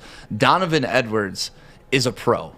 He is Jonathan Taylor-esque type running back. And I'm not overshooting it there. I promise you, when you look at his tape and you look at other guys who have excelled in the NFL as a freshman at Michigan, you could compare his tape with an Antonio Gibson already. And that is scary, the level and the ceiling that Donovan Edwards has. And plus, you look at him, dude can throw the ball pretty well too, so you can spin it. You can run him out of the slot. You can, obviously he had the 10 catches that one game. You can run him out of the backfield. He was truck sticking people early on against Georgia, and you can run trick plays with him. Like he is a find, and I'm so glad he went from West Bloomfield to Ann Arbor and not like Ohio State. Ugh, that would have been horrible. He's Donovan Edwards is I've called players this before when I broadcast games. He's a Tupac player, man. How do you want it? Because he can do literally everything out there on the field, and he's exciting. He's fresh. I mean, he is in that Christian McCaffrey mode, and he's thick. Like that's what also stands out when you see him on the field against people that are 2, 3, 4 years older than him already. He's still like stout. Thick. He looks like he's fully developed at his young age, and where he's going to be in 2 or 3 years is going to be terrifying. Yeah. Terrifying. Patty Grimes, Neil, do you think Harbaugh leaves for the NFL? I mean, it's always a factor. Here's where I lean towards no, though, Patty, in that we've seen the salary structure change with college football coaches. We see Mel Tucker get $95 million. You see Lincoln Riley get a $1 billion or whatever it was and at a USC, jet. and use of the private jet, and unlimited all that use stuff. for friends and family. Yeah. Like not just like, hey, you can use this when we go on business trips. Like, no, you want to take your family to Cancun tomorrow? Just call us up. Yeah. Like that, to me, we'll go to that's the Miami best- for the day. That's the best incentive anybody ever. Like you just got your own airline. They gave you an airline. Yeah. Amazing. No, it is crazy. How could you say no to that deal? I just think that I think college is a little easier than the NFL in that. Now, I know it's year-round, and I know the grind is getting similar to the NFL grind. But, man, in the NFL, these guys live at the office. It's 19-hour days. Mm-hmm. You look at some of these coaches when they go to these press conferences after these games in Week 17, Week 18. They look defeated, man. Yeah. Like they've just been run over by a truck because they have been. And you don't have control over your talent. We're talking about the draft capital. The GM's the most important guy in the room until the coach is. You know what I'm saying? Like there's checkpoints with it. You have all the control. I think college football, for a guy like a Nick Saban, where he seems to be like, I love having the control guy. I mean, Stick, he wears the same outfit every day. It's one less decision I have to make. I was going to say, a lot of intelligent people do that, honestly. Yeah. He said they don't waste their time. Yeah. Like, I'm not going to stand in front of the closet for 2 minutes and try to figure out what I want to wear today. I just wear the same thing every single day. There's no decision. I make so many decisions during the course. Like, it is that refined. Like, I think we see him on Saturday win, and then we see him win the national title or play for the national title. Like, wow, what he's great. He's a great coach and all that stuff. It'd probably be great to have his life. It probably wouldn't be. No. Like his thing, like his escape every day. We had an associate head coach at Oakland that was an associate head coach down in Alabama for a while. And he actually played golf with Nick Saban every single day at 11 o'clock. He played 9 holes every day. That's his, regiment. His regiment. Yep. 11 o'clock, he's playing golf, 9 holes of golf, back on the football thing. Like it's his wardrobe, when he plays golf, they shut the course down for him. He goes and plays his golf, so he gets through in an hour and a half, and that's it. Like, that's how these people are, man. They're control freaks. Yeah, but a lot of the successful people in the world are like that. They just have this next level switch that I don't think a lot of us just have in nature. Sometimes you got to push yourself to be that way. But yeah, I mean, Nick Saban, you look at his life and how much time he has to dedicate, or anybody that's successful at anything, like it has to be around the clock, 24 hours a day, 7 days a week job, and the successful people manage it. I've been lucky enough to hang out with and be friends with some very successful people in my life, and they just have this DNA trait that a lot of people don't have. It's this insatiable need to constantly be better. Every day be better. You know, a buddy of mine has a company, and it pulls in like multiple $1 million a year, right? And I asked him, I was like, isn't that enough for you, man? Like, you're bringing in like you're taking home good money. Like, for any 99.999% of the people on the planet, they'd be happy with this. But he's like, he thinks he's a failure. And it's that type of mentality that drives these people and pushes them to the next level. It's impressive, but it's also, I don't really understand it. I'm trying to, because I want to get to that level as well. I want to push myself to be that driven, and I am in some ways. But yeah, it's just crazy, those guys that take it next level. Yeah. I mean, if you want to push yourself to the next level, to follow Woodward Sports on social media, where would you hit up Woodward Sports at, Stick? Anywhere, honestly. Like, if you're on social media, whatever your favorite platform is, you can find us. I think the only one we're not on is OnlyFans right now, but we're working on that with Big Spence in the back. It's going to be his feet constantly in baby oil. So that will be our OnlyFans coming up soon if you guys want to be a part of that. But no, we got Instagram, we got Twitter, we got YouTube, TikTok, Facebook, and of course we're live on Twitch daily. And then if you don't want any of that, you can download the app. It's free and available for you to pick up in the Apple or Google Play Store. Or if you're hopping in your car and you want to listen to Woodward Sports, you can pop on 99.1 or 93.5 FM. It is also known as The Roar. And if you got one of them fancy HD radios like I do, you can go to 94.7 HD2 and you can hear Woodward Sports content there.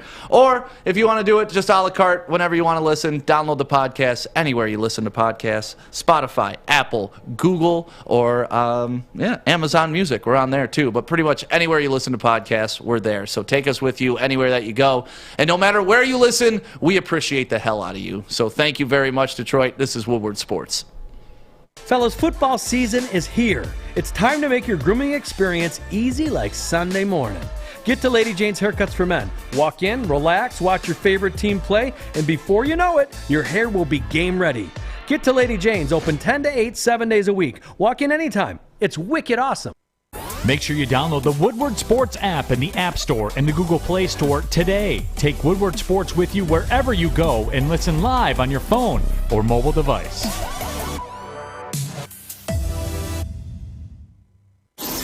What's the over-under? Should I tease? Who is the lock of the night? Make sure you're watching Woodward Bets to get the latest in sports betting and more. Woodward Bets daily on Woodward Sports. Back on and popping, Woodward Sports Network, Big D Energy. Neil Rule, Stick in for the guys here today. We got Fish in the Bowl. We got Sawyer in the booth as well on our YouTube chat thread. Just, we were cutting it up about Michigan. People like the thick talk, by the way. Oh, nice. So they like when you're talking about people being thick. Yeah, Two-Track Jack says, this is the longest Harbaugh has stayed at a job, just saying. So, I mean, that's good. There's that, too. Yeah. There is that element. I still think he has some unfinished business here. I don't see him going anywhere. Yeah, I mean, I probably don't either. Again, just the money has gotten so astronomical. And it's not even, I know Harbaugh said he'd do the job for free. And, we all say that. I would, I would do what I do for free, but you know what? I'm not doing it unless there's a check. Well, and also Jim Harbaugh has plenty of money, so he's free to say that. The normal person can't do that. Like, yeah, you could do it for free. You got millions in the bank. You can do anything for free. No, absolutely. Right. But that is, and see, here's where maybe the disconnect is a little bit. That is how they keep score. Is it shallow? Yeah, but it's the only scoreboard, right? Like what do we equate? Who's better? Is it the guy that they're paying $110 million to, or the guy they're paying $95 million to? Like who's better in that scenario? Well, it's got to be the guy they're paying $110 million to. He's worth it, right? That's what they're paying him. Yeah. So I mean that is how they keep score. Is it shallow? Yeah, but I mean I guess it is the only scoreboard. The question is, will Michigan ever get to the same recruiting level as Ohio State? It's unrealistic to expect Michigan and Michigan State to ever get to the Bama, Georgia levels. No way. And that's, Mike, that's exactly what I've been saying for a very long time. If you're I can't give you egg, noodles, and ketchup and tell you to make me 5-star pasta meal. I can't. At some point, you got to go get the good noodles and hand make the sauce and do all that. You have to at some point. Yeah, and winning is what will cure that. I mean, the more they beat Ohio State, because we were talking about this before the Ohio State-Michigan game. If you're 20 years old, you only know Ohio State kicking the hell out of Michigan. Right. That's it. You've maybe seen Michigan win twice in your entire life if you remember those moments, right? So the kids growing up and playing football, the recruiting, that makes it so much easier. Like, you're going to go to Michigan? We've kicked these guys' ass for 20 years. Like, if you want a better shot at going pro, you want a better shot at being a part of an elite program, you got to come here. So as long as Harbaugh can keep winning those big games, eventually those recruits will start coming here, and then you build out that swag for your whole, I think Mel Tucker's done a great job of building attitude and selling his culture more than anybody I've ever seen as we'll say it's his first year, because last year I don't think really counted, right? I think he's done a good job with that, so I think Michigan State's recruiting is going to pick up just because they're selling the sizzle. Sawyer? Yeah, that kind of leads me to Mike G's question. Do you guys think the $95 million contract kind of sets like unrealistic expectations in East Lansing? I know it's kind of going off topic of what Neil wanted to cover. I don't think it does, because I think it's like when the Lions gave Stafford the contract. He was the highest paid quarterback for that year, and now he's like 8th or 9th or something like that. They're not stupid, man. Like they see where this is going. So they're buying in at like the perfect time. Well, it's that, and I think it's like the Ishbias of the world where they want to. That altered the. Is it safe to say that altered Michigan State's perception of their football program? I would say so, yeah. Yeah, 100% it did. It 100% altered the perception. At least as a coaching destination. Well, all I of can it, get right? paid Like, at Michigan State. With the fans, with the media, with everyone. I think it was a brilliant move. I think that might have been a part of it, too, where we can change the narrative of what people think about Michigan State football to say, hey, this isn't like Nick Saban leaving and stuff like that. We're not screwing around here. Like, we're all in with this program and what we're going to do. Now, I know you got to build out the facilities. That's only the tip of the iceberg, right? Like, you got to be like LSU and have the lazy river, with the football lounge and all that kind of stuff. Like, you got to do all that stuff too.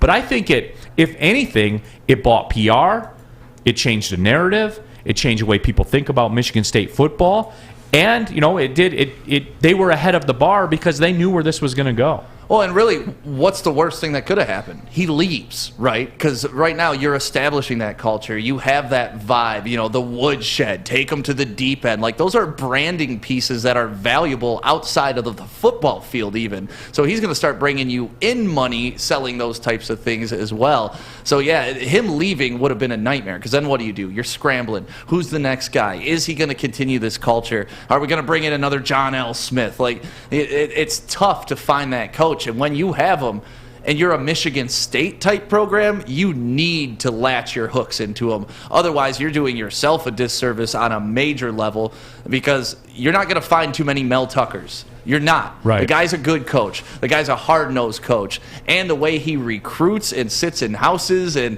I love his swag. I do. Like, I would.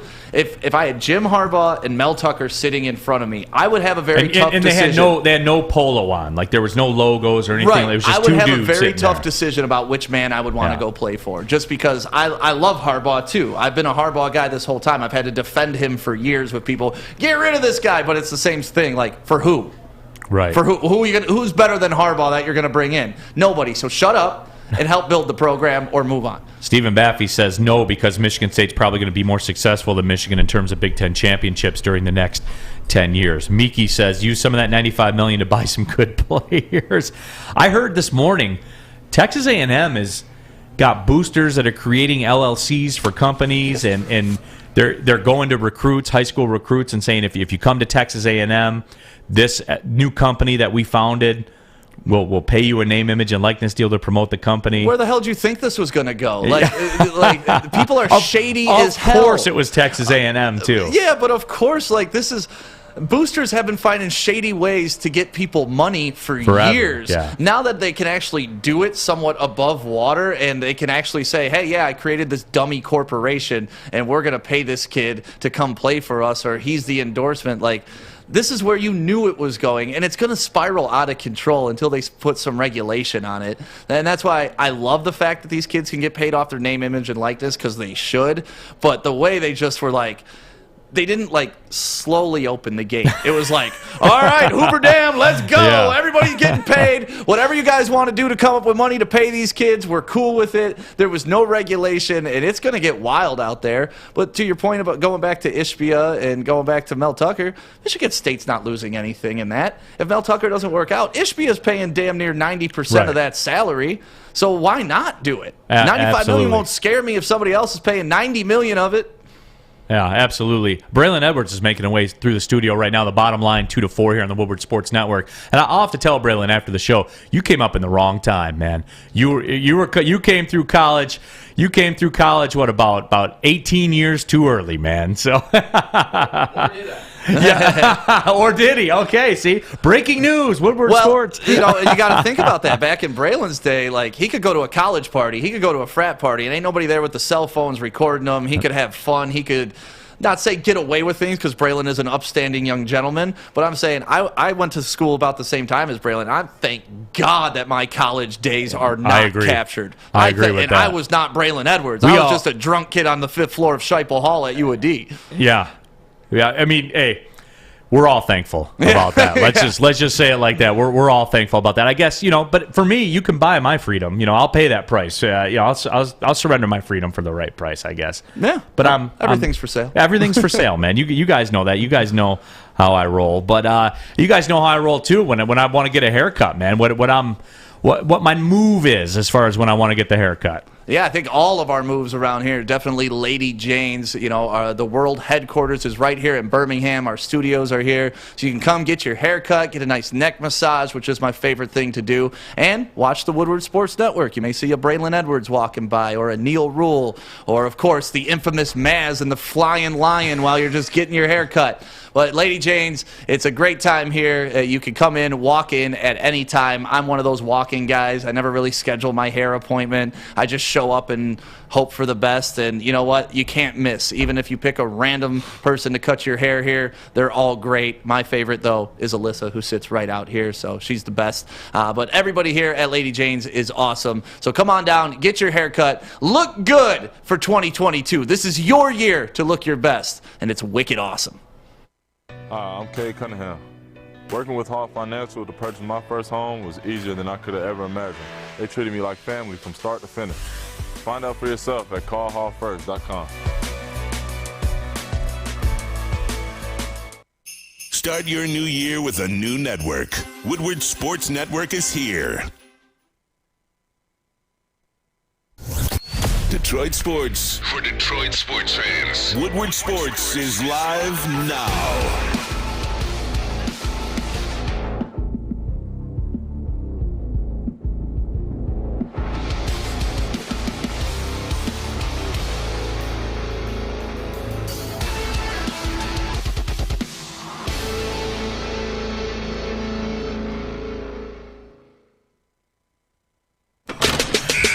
Back out of here, Big D Energy, Woodward Sports Network, Neil Rule. Stick here in the building. In for the guys. Terry Foster will be in the rest of the week with me. We got Fish in the Bowl. We got Sawyer in the booth. Happy to have everybody along for the ride. And we've been talking about the lay of the land as far as college football is going these days. And for me, we joked, and Braylon had made his way in. Don't forget the bottom line, 2-4 here on the Woodward Sports Network.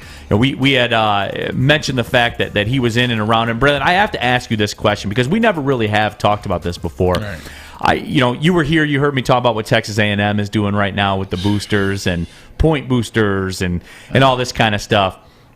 What was Braylon Edwards worth in the open market back circa 2001? Ooh, that's tough. That's tough. I didn't. Are you bitter? Yeah. Yeah, 100%. No, I didn't do much my first 3 years in high school and really exploded that spring summer going into my senior year. Was offered by Michigan State going into my senior year, and then senior year I made All-State. So still low. I probably was still low in 2001. Was lucky to get to Michigan and whatever. But once I got there, you talk about this well off camera. It's like, I'm going to bust my ass. I'm going to be the best. Like, I believe I'm the best. So once I got there, insert My sophomore year, that's when the price would have went up. That's when you see guys entering the transfer portal. But you switched that jersey number. Oh man, that was my junior year. Once I put that one on, it was like putting a cape on. But it also was a big target. They a lot of write-ups about it. I love Angelique Chingales, man, but she wrote one of the first pieces like, now the target's on his back, and Lloyd talked about it, and you put that on it. But let's get back to the matter in hand. Man, this money is gone through the roof. And guys deserve it, but you just wonder, Neil, Stick, when is it going to get to that point where it's like, okay, this is too much? Like, this is too much. When is it going to get to that point where you already don't recognize the landscape in NCAA? But when is it going to get to that point where guys are bidding on players live in action and guys are poaching players while they're in school, while they're at an institution? You get boosters poaching. Hey, if you leave, I'm sure that's going on now. I know, but when does it get to a point where you see that, like when it comes out, and then NCAA has to step in? But here's the question: was that going on when you were playing too, no matter NIL or not? Were there still like shady boosters trying to peel people away from programs? Yeah. And that's 100%. That's what's really strange about it is now they can just do it in the open. Yeah, like. That's what's really wild to me about There's always been backroom deals. There's always been, whether it's a coach that leaves Michigan State and goes to LSU, whether it's a player that leaves, Michigan and goes to Ohio State. That's always been going on. Now it's to the point where it's out in the open. Like, you can do it and you don't have to frown at it. You really can't frown at it. I'm just wondering what has to happen. Because I love it where it's at now. Like, I like where it's starting to get to that next level. Like, you see a guy like Caleb Williams and his father, they pretty much say, hey, we're here going to the highest bidder. We're going to the highest bidder. Oh, and if that's Oklahoma, then by the way, I guess I'm not going anywhere. Like, it's already at that point. But what has to happen for everyone to see and realize, okay, I think we let it get too far. And the one thing you don't want to do, you don't want to let the NCAA back in, because once they come back in, they're never stepping out again. Yeah, well, I don't think they have the capability of being back in, because they've shown just I don't know what it is. I don't know if it's a lack of resources.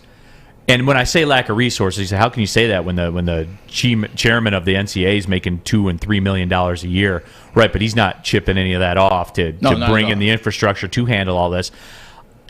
I think the NCAA right now is a lot like the Rose Bowl, Braylon. You probably heard me talk about that before. I don't understand the Rose Bowl's grip over college football, and more importantly, over the college football playoff, to where they're going to sacrifice the ratings of the college football playoff because they have to play on New Year's Eve, because the Rose Bowl is played at 5 o'clock Eastern on New Year's Day, no matter what. I think there's a lot of similarities to the NCAA with that, in that the NCAA is cool with it right now. They're not responsible for anything. And for some reason, they just have this grip over everything. I'm waiting for that to erode. Well, the Rose Bowl is the oldest bowl game. We know that. The Rose Bowl was the creme de la creme. That's what you were trying to get back to back in the day. It was the Rose Bowl, and it is the golden standard for the bowl game. At least it was. That's what I say. At least it used to be. I didn't even watch the Rose Bowl this year. No, big shocker. My apologies to those out there. Ohio I think I got to do my job. team versus Utah. I didn't watch a depleted Ohio State, and I understand Jackson and Jigba tied my record for 3 touchdowns Rose Bowl. Congratulations, but I didn't care about Utah and a depleted Ohio State. Right. Like, I did not, and I agree with you. Rose Bowl has to get on board. They have to become one of the playoff games, because it is the Rose Bowl. It is what you want to see, but you don't want to see it if it doesn't have any resemblance of the playoffs or national championship indications. Yeah, I mean, it is. It's a crazy time, man. Yeah, and I wanted to bring up this point about you guys the missed a NIL great stuff. game. No, it was a great game. It was a great game, but I saw the highlights. I think also, Fish, which I miss you, by the way, man. Just want to let you know I miss you. We lost on New Year's Eve. Like, New Year's Day was pretty much shut down for me. After Michigan lost, it doesn't matter why they lost. They lost. They got their ass whooped. I didn't pay attention to football the rest of the weekend. That's just me. Yeah. I was done too. I didn't even finish the Michigan game, to be honest with you. I was like, I'm done. I'm going to party. I left my dad's house I left my dad's house. I think, when did I leave my dad's house? I think I left my dad's house start of the 4th. I was like, you know what? SpongeBob me, I'm out. That was about the time I jumped in the family board game too. Like, I moved over to the kitchen table and jumped into the family board game. Isn't that the best during the holidays? It's like the men are you're on the couch, you're watching sports, you're watching football, but then as it not going your way, or it does go your way, you're like, all right, cool. So what you guys doing in the kitchen? Yeah. What are we playing now? Start going in there and picking off ham pieces. That's what I do. What was the board game Settlers of Catan? No, it wasn't. It was headbands, actually, where you have the car on top of your head, and you got to figure out what you are. So that was how we rolled. Pogo wants to know, Braylon, what happened to the good old days when all elite programs only had to buy players for $100,000 or $200,000? Those days are over. Reggie Bush and Ornstein, they ruined that one. No, Yeah, that was Rob Warrenstein used to be with Reebok. I don't know. I think, they complain about not getting paid and trying to figure out how to get paid. But then along the way, what happened is the NCAA was making way too much money. Like along the way, the NCAA went way too much money off of these young individuals. Well, you helped create. Yeah, you helped create that. It was that era that I was in though. Yeah. Like insert that 2000, I would say 1 to 2007. You look at that era, or maybe I would say like the mid 90s. Yeah, like 90 to 2010. That whole era. That's when it exploded. It really exploded with UM in 01 and USC in 2004 and 5. Like those are the two teams that really took it to the next stratosphere. Reggie Bush, Matt Leinart, Carson Palmer. They're winning Heisman trophies all the time. Miami had 6 first-round picks in a draft. 17, like something. It was more than that. I think it was just it was more than like 14 years in a row with a Yeah. first-round draft pick. They get like 6 in one draft in the first round. Like Then it you was start just looking crazy. at all the money the BCS is making, and you start seeing Geico come on board, Aflac come on board. You start seeing everything. Tostitos, Tostitos. You see Dr. Pepper come through with the money for the halftime kick or throw or whatever. And even it the is. video games before O'Banion got a hold of them too. Like, yeah. they were using your name and likeness for video games and banking off They were that. like, hey, we're not gonna put your your name on there, but you know who number 1 in Michigan is. Yeah, he can jump really high and he really has good hands. Like you know who number 5 at USC is. We don't have to put his name on there. So yeah, they've made a lot of money, and it just kept going more and more and more. And when you start the college football playoff, it was only a matter of time before we got to this point with NIL. Yeah, no, absolutely. Well, Brandon, appreciate you sliding Anytime, through, man. man. Bottom line, 2 to 4. What do you guys got Thanks today? for having me. A BDN, man. Yeah. I love being on Big Dick Energy, man. Yeah. What do you guys chopping up today on Bottom Line? We'll talk about Jim Harbaugh. We're going to talk about is he going, is he staying? We all know the answer to that. We'll talk about the Lions. We'll talk about NFL. We'll talk about Lions going from worst to first. 17. there it is. 17 out of the last 19 seasons, there has been somebody go from worst to first. So we'll just talk about those teams and talk about can the Lions be that? What will it take for that to happen? All right, man. Got me all excited over here. We'll be now. locked in, my friend. I appreciate you. Braylon Edwards, everybody, from the Bottom Line, 2 to 4, right Yes, here sir. on the Woodward Sports Network. Oh man, Robert Colosia says O'Bannon had a lot of balls to bring that lawsuit. There were a lot of upset people. A lot of upset people, but he changed the game. He changed the game. Yeah. I mean, and unfortunately, if he would have done that now, they would have just paid the man. Yep. And that's one of the points I was going to bring up to Braylon when he was talking about when does this end. And I think because it's so new, like eventually the market will set itself. Like we were talking about earlier, paying for players that don't necessarily pan out if they're 19 and putting them in the pros. I think the same kind of thing is going to happen with the NIL. Someone's going to take a risk on a junior in high school, pay him $2 million. Kid's going to flop and never do great. And then they're going to be maybe we shouldn't be handing out $2 million like that. All the headline deals this year, the Quinn Ewers and the Spencer Rattlers and Ugalele from Clemson, all those big headline deals, they all flopped. Right, and those lessons will have to be learned the hard way for some companies. Yeah, and then that's when the money will come back to reality. Because now it's market driven, and that's America. Yeah, if you don't love it, Stick, you can get the hell out. I thought this was America. No, but I do see. I like that too. I do. I like it both ways. Mm-hmm. The student athletes are going to find out this is a business. Yep. And the businesses are going to find out this is a business. And these are kids. We're gambling on kids. You're essentially buying stock in high school players. Right. And, stocks aren't guaranteed, and high school kids are less than guaranteed. No, absolutely. And I like it. I'm here for it, man, because we always talk about that, right? You want free market, capitalism, all that stuff. I remember, too, so I do Oakland games on TV, as you guys know. Go Grizzlies. Yeah, absolutely. And radio. Fish. Yeah, and radio as well. So two of the guys I do the games with, I do it with Rex Walters, who played for Kansas, played in the NBA for a long time, and I do other games with Dan Waterstread, who played at Oakland for a while, played pro overseas. He actually got a check in the mail when the old O'Bannon thing went down. He was in NCAA basketball 2009 because Oakland had, Oakland was on there and everything. He actually got a check. I forget what the number was. There was a comment, and it was like $1,500, $2,000, $3,000, whatever it was.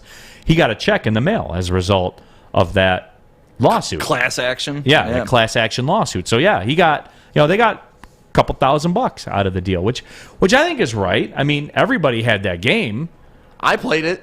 Yeah. I remember. I still have it. I remember playing with O'Banion because that's when UCLA was on fire, too. Yeah. But, yeah, those kids deserve to get paid. If you're using my image, you're using my name, you're using me in any capacity, then I should get compensated in some way. And, yes, you can argue, well, the scholarship is the compensation. The scholarship is the compensation for the education and the time I'm putting in for the team, not for EA Sports to make money off of me. Yeah, absolutely. Spencer in the chat. Make sure you tune into Woodward Bets live at 6 o'clock. Yeah, Woodward Bets, man. They're picking up some steam as well. I know we're in the MyBookie studios, and who doesn't like to get down from time to time? Woodward Bets at 6 o'clock on the Woodward Sports Network on the weekend as well. So holler at them. If you're in that realm, if you're in that world, go ahead. AC says NCAA football game coming back in July. They've been developing it for a while. Can't wait. Our guy Sawyer, though, is very pessimistic. You're still going to buy it, though, You think right? it's going to suck, Sawyer? To an NCAA game, just the last 5 Maddens have all been horrible. So I'm like, why waste my money? He's of the opinion that EA is just going to reskin the Madden game. Okay. They've done it the last 6 years for Madden. Are you going to buy it? No, probably not. After I watch gameplay and I watch my YouTubers I trust and get their reviews on it and everything. So smart man. If the video game and the esports community says that this is basically Madden reskinned. Yeah. You're not. Yeah, I won't get it. No. I'm tired of playing Maddens that They are got to garbage have like other that. play calling options because to me, back in the day, that's what made NCAA so cool. You could run the option, and you couldn't do that in Madden. I remember playing with University of Hawaii, the Rainbow Warriors, and for some reason, their option offense was unstoppable in NCAA football. So as long as they have a little bit of those little changes where I can run a little bit of different offense, I don't know. I'm going to play it. I have to. It's been too long. My son will because I got him.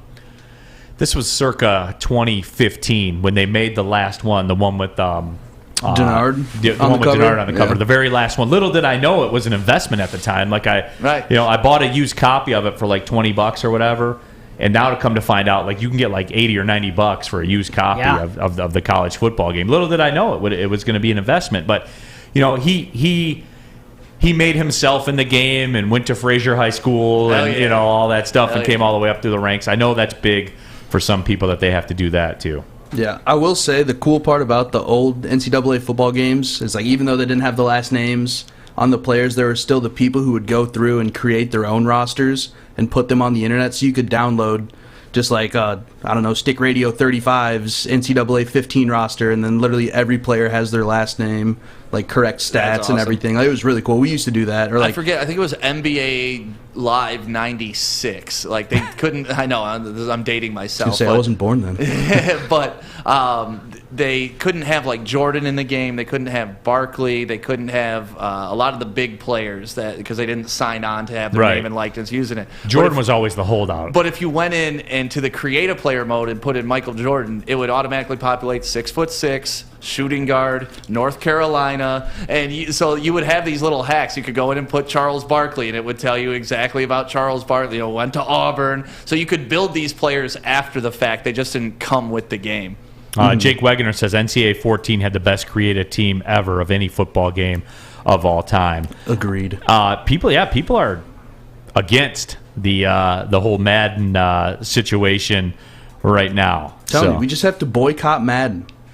If we boycott Madden, not this year. Of all years, the year the dude dies, you're going to start talking about you got no next year we'll boycott Madden. Maybe it was a planned death, like a rapper, a rapper that gets arrested, you know what I'm saying? He dies for game sales? Is that what you're saying? Obviously everybody, I'm kidding, it was a joke. But cancel Neil. Yeah. No, but I'm saying though, you got no shot this year, brother. Oh yeah, there's no Madden's shot. gonna fly off the shelves. You're powerless to stop it. I'll take my Call of Duty regression. That was enough of a win for this year. All right, there you go. That's the worst You're selling gonna walk COD away ever, and they're victorious. gonna start making it good. You're gonna walk away victorious. All right, man. I respect that. I mean, We'll they take a still make break. millions. When we come back, Stick was at the hockey game yesterday. I want to talk about going to the hockey game with Stick and certainly the Red Wings as well. When we come back, it's Big D Energy on the Woodward Sports Network. Okay, you thirsty little spin goblins. I want you to pedal into the next dimension. Spin it! Spin! Spin! Uh-oh! Carmen's falling behind. Let's give her the hiss of shame. Spin! Spin! Spin till you bleed! Don't ride the bike of shame.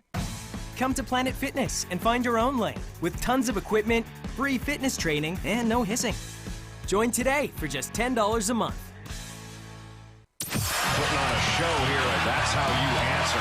We love our sports. We just wish they'd love us back. Detroit sports for Detroit sports fans. Woodward Sports. Coming down the stretch here, Big D Energy, Woodward Sports Network. Neil Rule, Stick in the building. Terry Foster will ride with us the rest of the week. We got Fish in the Bowl, Sawyer in the booth. And I like this one. Dom Rivera's one of the few honest people out there. I boycotted Madden last year. I missed the game of football, though, so I broke down and I bought it this year. For so long, Madden was all I had for winning football. Like I could reform the Lions and get at least the Lions in the Super Bowl. I've seen the Lions win the Super Bowl in Madden probably like 200 times. Yeah. Real life, never even seen them win a playoff game. Never saw him win a playoff game.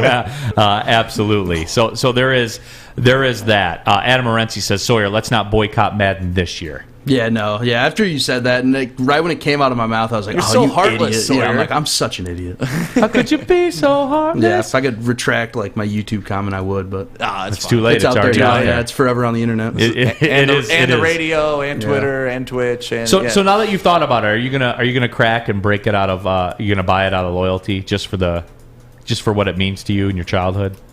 Potentially, I'll still probably scout it out. Get the reviews. No, I mean, I haven't bought. I think the last Madden I bought was like 4 years ago. So I've been clean.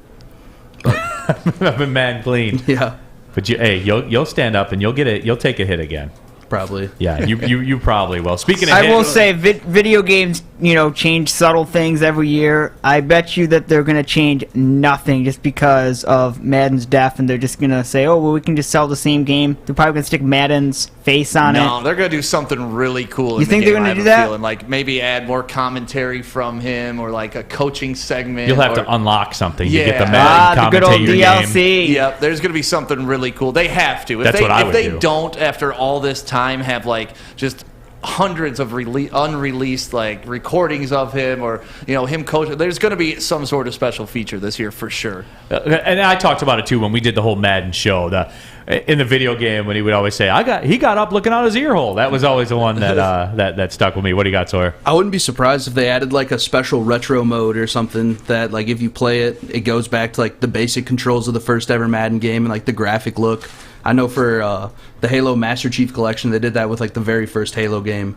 You can change everything back to the original look and everything, even though if you're on like your new Xbox or PC. Yeah, Madden did that a couple years ago. I think they For already probably did the that. 25th anniversary. Yeah, edition. where you could play every old version of it all within one. I believe that was for the PS3. But, Yeah. Okay. I wouldn't be surprised if they did something like that though, as like a tribute to him. Okay, dorks. So let's move on here. Stick was sitting on the glass yesterday at the Red Wings Sharks game, and I want to know, and certainly it was a great game. That was what I was looking for from the Red Wings last night. The bounce back, they pounded San Jose. That was never really a game. Once you get two shorthanded goals on the same power play, you're going to win that game. That's just the way that it shakes out. What's the experience? What's the Stick Red Wings game experience like? So I got to be honest, like I haven't gone to many Red Wings games in my entire life. It's out of all the four major sports here in Detroit, it's probably the least I've ever attended. I've been to hundreds of Lions games, hundreds of Tigers, hundreds of Pistons, probably 5 Red Wings games in my entire life. And that was my first Red Wings game at LCA. And the way the team was playing yesterday, their passing was unbelievable. Like, it was literally, we were turning to it like, what team are we watching tonight? Because the way they were playing, the passes that they were making on offense, scoring 2 shorthanded goals, it was great. It was great energy in there. Everybody was having a good time. Anytime you win 6-2, you're going to have some good energy in the building. But yeah, Joey surprised me with tickets, and we were right on the glass. And once those 2 shorthanded goals happened, who scored it? What was his name? Puis. He came over and like high-fived me and Joey right on the glass. It was amazing. But to me, Giovanni Smith set the tone for that entire game last night. Every time I looked up, so I was doing a radio show last night at a bar in Rochester, and every time I looked up, somebody was fighting in the game. Giovanni Smith was out there wrecking folks. Dude only played 2.5 minutes of ice time, spent 7 minutes in the penalty box, had like 3 hits, a boarding call, but honestly, it was that type of intensity that you saw last night with this team, and they were ready to play. I'm telling you, even though I may not be the over-the-top largest Red Wings fan ever, I've watched their games throughout my entire life. The passing I saw last night was like back to when we were championship level team passing. It was spectacular. And I did what I always do as I was watching that game last night, because my friends, like I got a core of high school buddies, and we have like a text chain that's always going on, and some nights we'll be talking about the basketball game or the hockey game or the football game or whatever, and everybody's kind of locked into the hockey game last night, and I did what I always do, and I pull up, I pull up my old Spot Rack account, fire into there, and just look at that $38 million in cap space next year. Yep. With the Red, they are primed, and guys, it's going to be soon. It's going to be very soon with the Red Wings, with the cap space they have, the talent they have on rookie contracts. Again, you guys know the drill with me. You look at Mo Sider and you look at Lucas Raymond at $900,000 a year for the next 3 years, both of them. It's ready to roll. And Steve Yzerman, he can make it rain in free agency if he chooses. He might not choose to. He might choose to sit on some of that because he has some targets. It's just I was upset with the Boston game because it was the first game of meaning probably in 4 years. Biggest regular season game in 4 years for the Red Wings it was. And they got cooked. I got what I was looking for yesterday. The bounce back, never a game. And will I be... I don't expect them to make the playoffs, but at the same time, I'll be disappointed. See, I'm not calling for the Red Wings to tank. I don't expect them to make the playoffs, but I'm not calling for them to tank because the core's in place now. Okay. To where winning is important. The guys are here. The draft picks are here. Welcome. All these guys. Welcome, Neil. All these guys are ready. Now there's a point to it, right? Because of what I just said. Mo Siders and Lucas Raymonds and all the guys, all the talent that they have locked up. That's the core that's going to win. So here we go. Yep. Now we're to that point. See, now they're up past the Zilwaukee Bridge going up north. Yeah, I can agree on that, but we can also say that they didn't get all of those guys with the number 1 or number 2 pick. But they got them at the upper end of the first round of the draft. That's fair. I can say that. But if they were a spot lower, they might not have got them. That's fair. I mean, okay. That's logic. Thank you. But thanks, hippie. Yeah, no problem. No problem, bro. No, I love the Yzer plan, and I'm sitting in D-Mac's chair, so I feel like I got to say it. You gotta trust the Yzer plan. He trusts them. He let. It's not win, it's win. Yeah, and it's not the who, it's the why. Yeah, Yzerman knows what the hell is going on, man. You saw what he did in Tampa Bay. What I witnessed last night, like I said, I'll keep going back because that was one of the most spectacular passing games I've seen out of a hockey team. A lot of those didn't turn into goals, but they were still just incredible plays that gave us scoring opportunities, which in hockey, you have enough of those. Eventually, it'll wind up in the back of the net. But no, where we're at with the Red Wings, to me, they're the furthest team along in the rebuild process for all 4 of our teams. 100% agree. They're the most exciting to watch. They went above 500 last night, so they're 16-15-1, I believe. 16-15 right in there. So to me, I like that, and I like when other teams maybe look at them, hopefully, and maybe call Steve Yzerman and say, hey, what are you doing? How are you able to find these guys? What makes your vision and the way you go about it work, no matter where you're at? And I like when we have collaborative efforts with our teams, because to me, anytime Detroit's been successful, you've seen Stevie Yzerman at the Pistons game. You saw Isaiah Thomas at a Red Wings game. You see Barry they interact with each other. They mingle.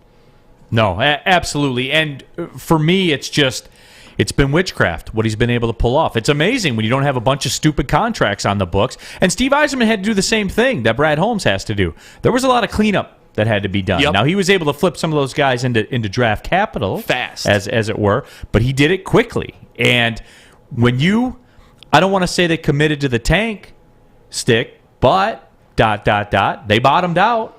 I'll start using the phrase "bottom out" instead of tank. Will that make you feel better? Honestly, it really didn't feel like they were trying to tank. They just, it was a teardown. They bottomed out. It was a teardown, and they just gutted everything and then rebuilt it. So, yeah, they weren't, trying to lose. They just weren't good enough to win. Yeah, people are excited, too. Vinny Buono says, imagine when Verona comes back, going to be a lot more scoring chances. And yeah, Verona's going to be coming back. They have... Patty Grimes, Neil, Red Wings moved down in the draft and still got good players, right? Because they got a good GM that's making the picks. But they were also at the top of the draft to get all these guys and the Mo Siders and the Lucas Raymonds and all that kind of stuff too. But for me, I keep looking at that. They have these guys. They have Mo Sider, who sooner rather than later could be the best defenseman in the NHL, and Lucas Raymond, who's a point-a-game guy, for $800,000 a year, $900,000 a year for the next 3 years. Oh, and by the way, $38 million in cap space next year. Love to see it, man. Love to see it. You have to protect Steve Yzerman at all costs. Yeah, we should, and that's why we have Darren McCarty. that is that's true. That's D-Mac's sole purpose. Absolutely. And D-Mac is definitely the guy you want guarding Yzerman.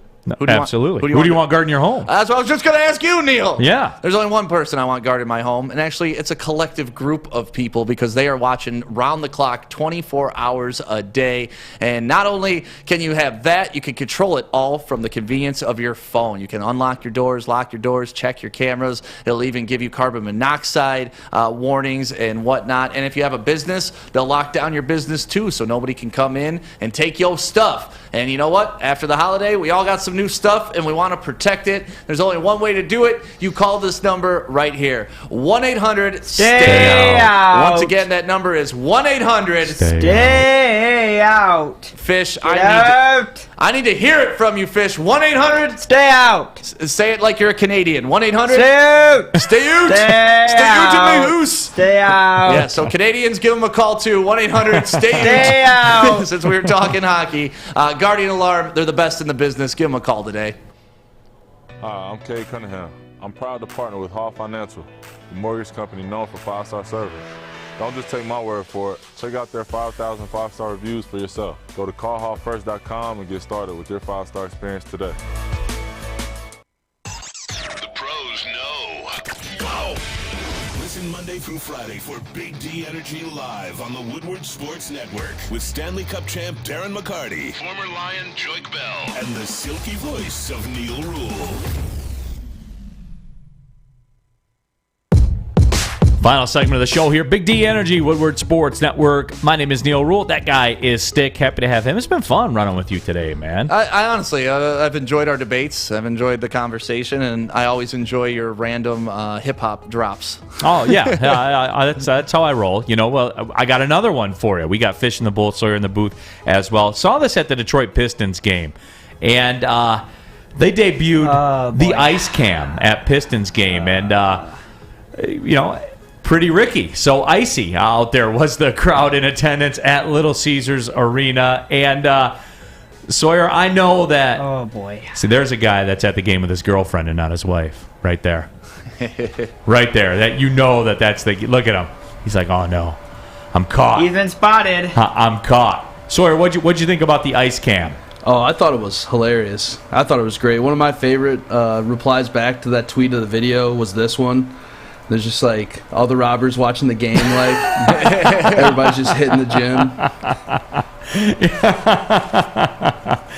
No, so the ice was out on full display. I like that, though. That was pretty cool, Stick. Yeah, and that's Detroit, baby. I love the culture that the whole rebranding team for the Pistons have brought in, bringing in Big Sean to help design the jerseys. And I'm sure, that brainstorm session where they're like, you know what we should do? Everybody around Detroit has grills. They got their ice on. The next thing we got to do is Gator Cam or Buff Cam.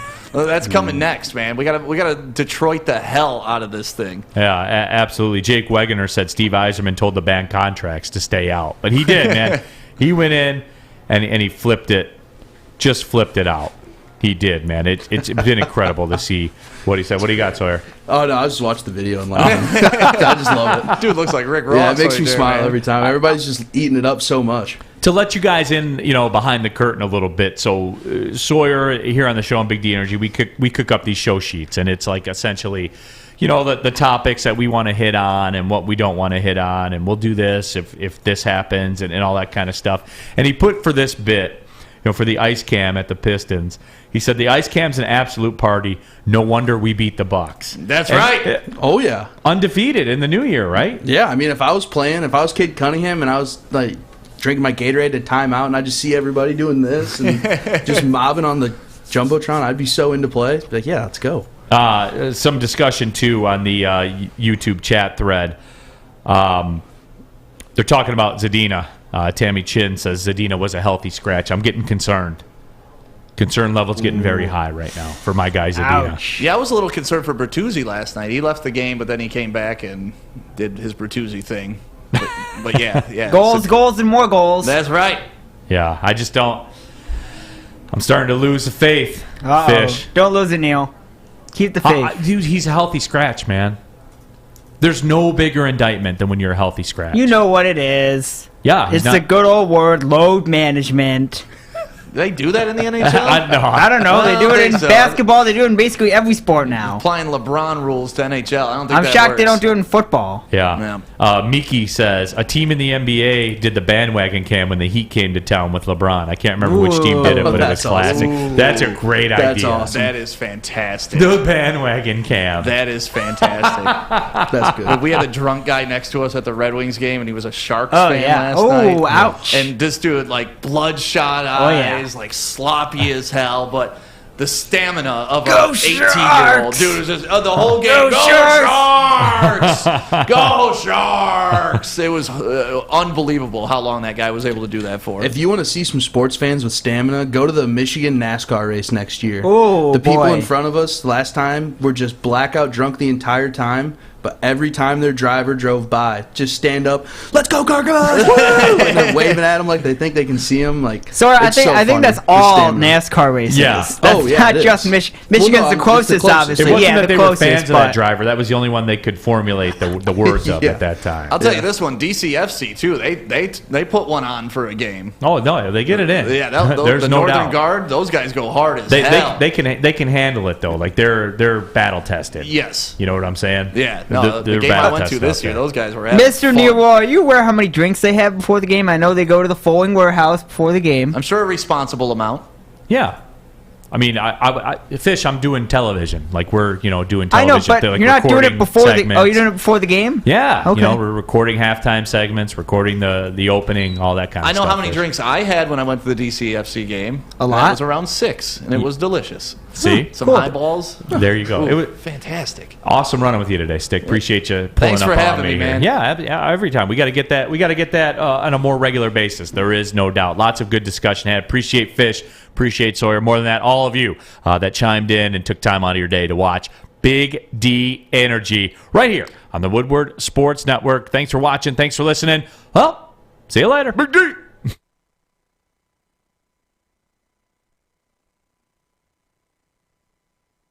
That's not winning, Joy.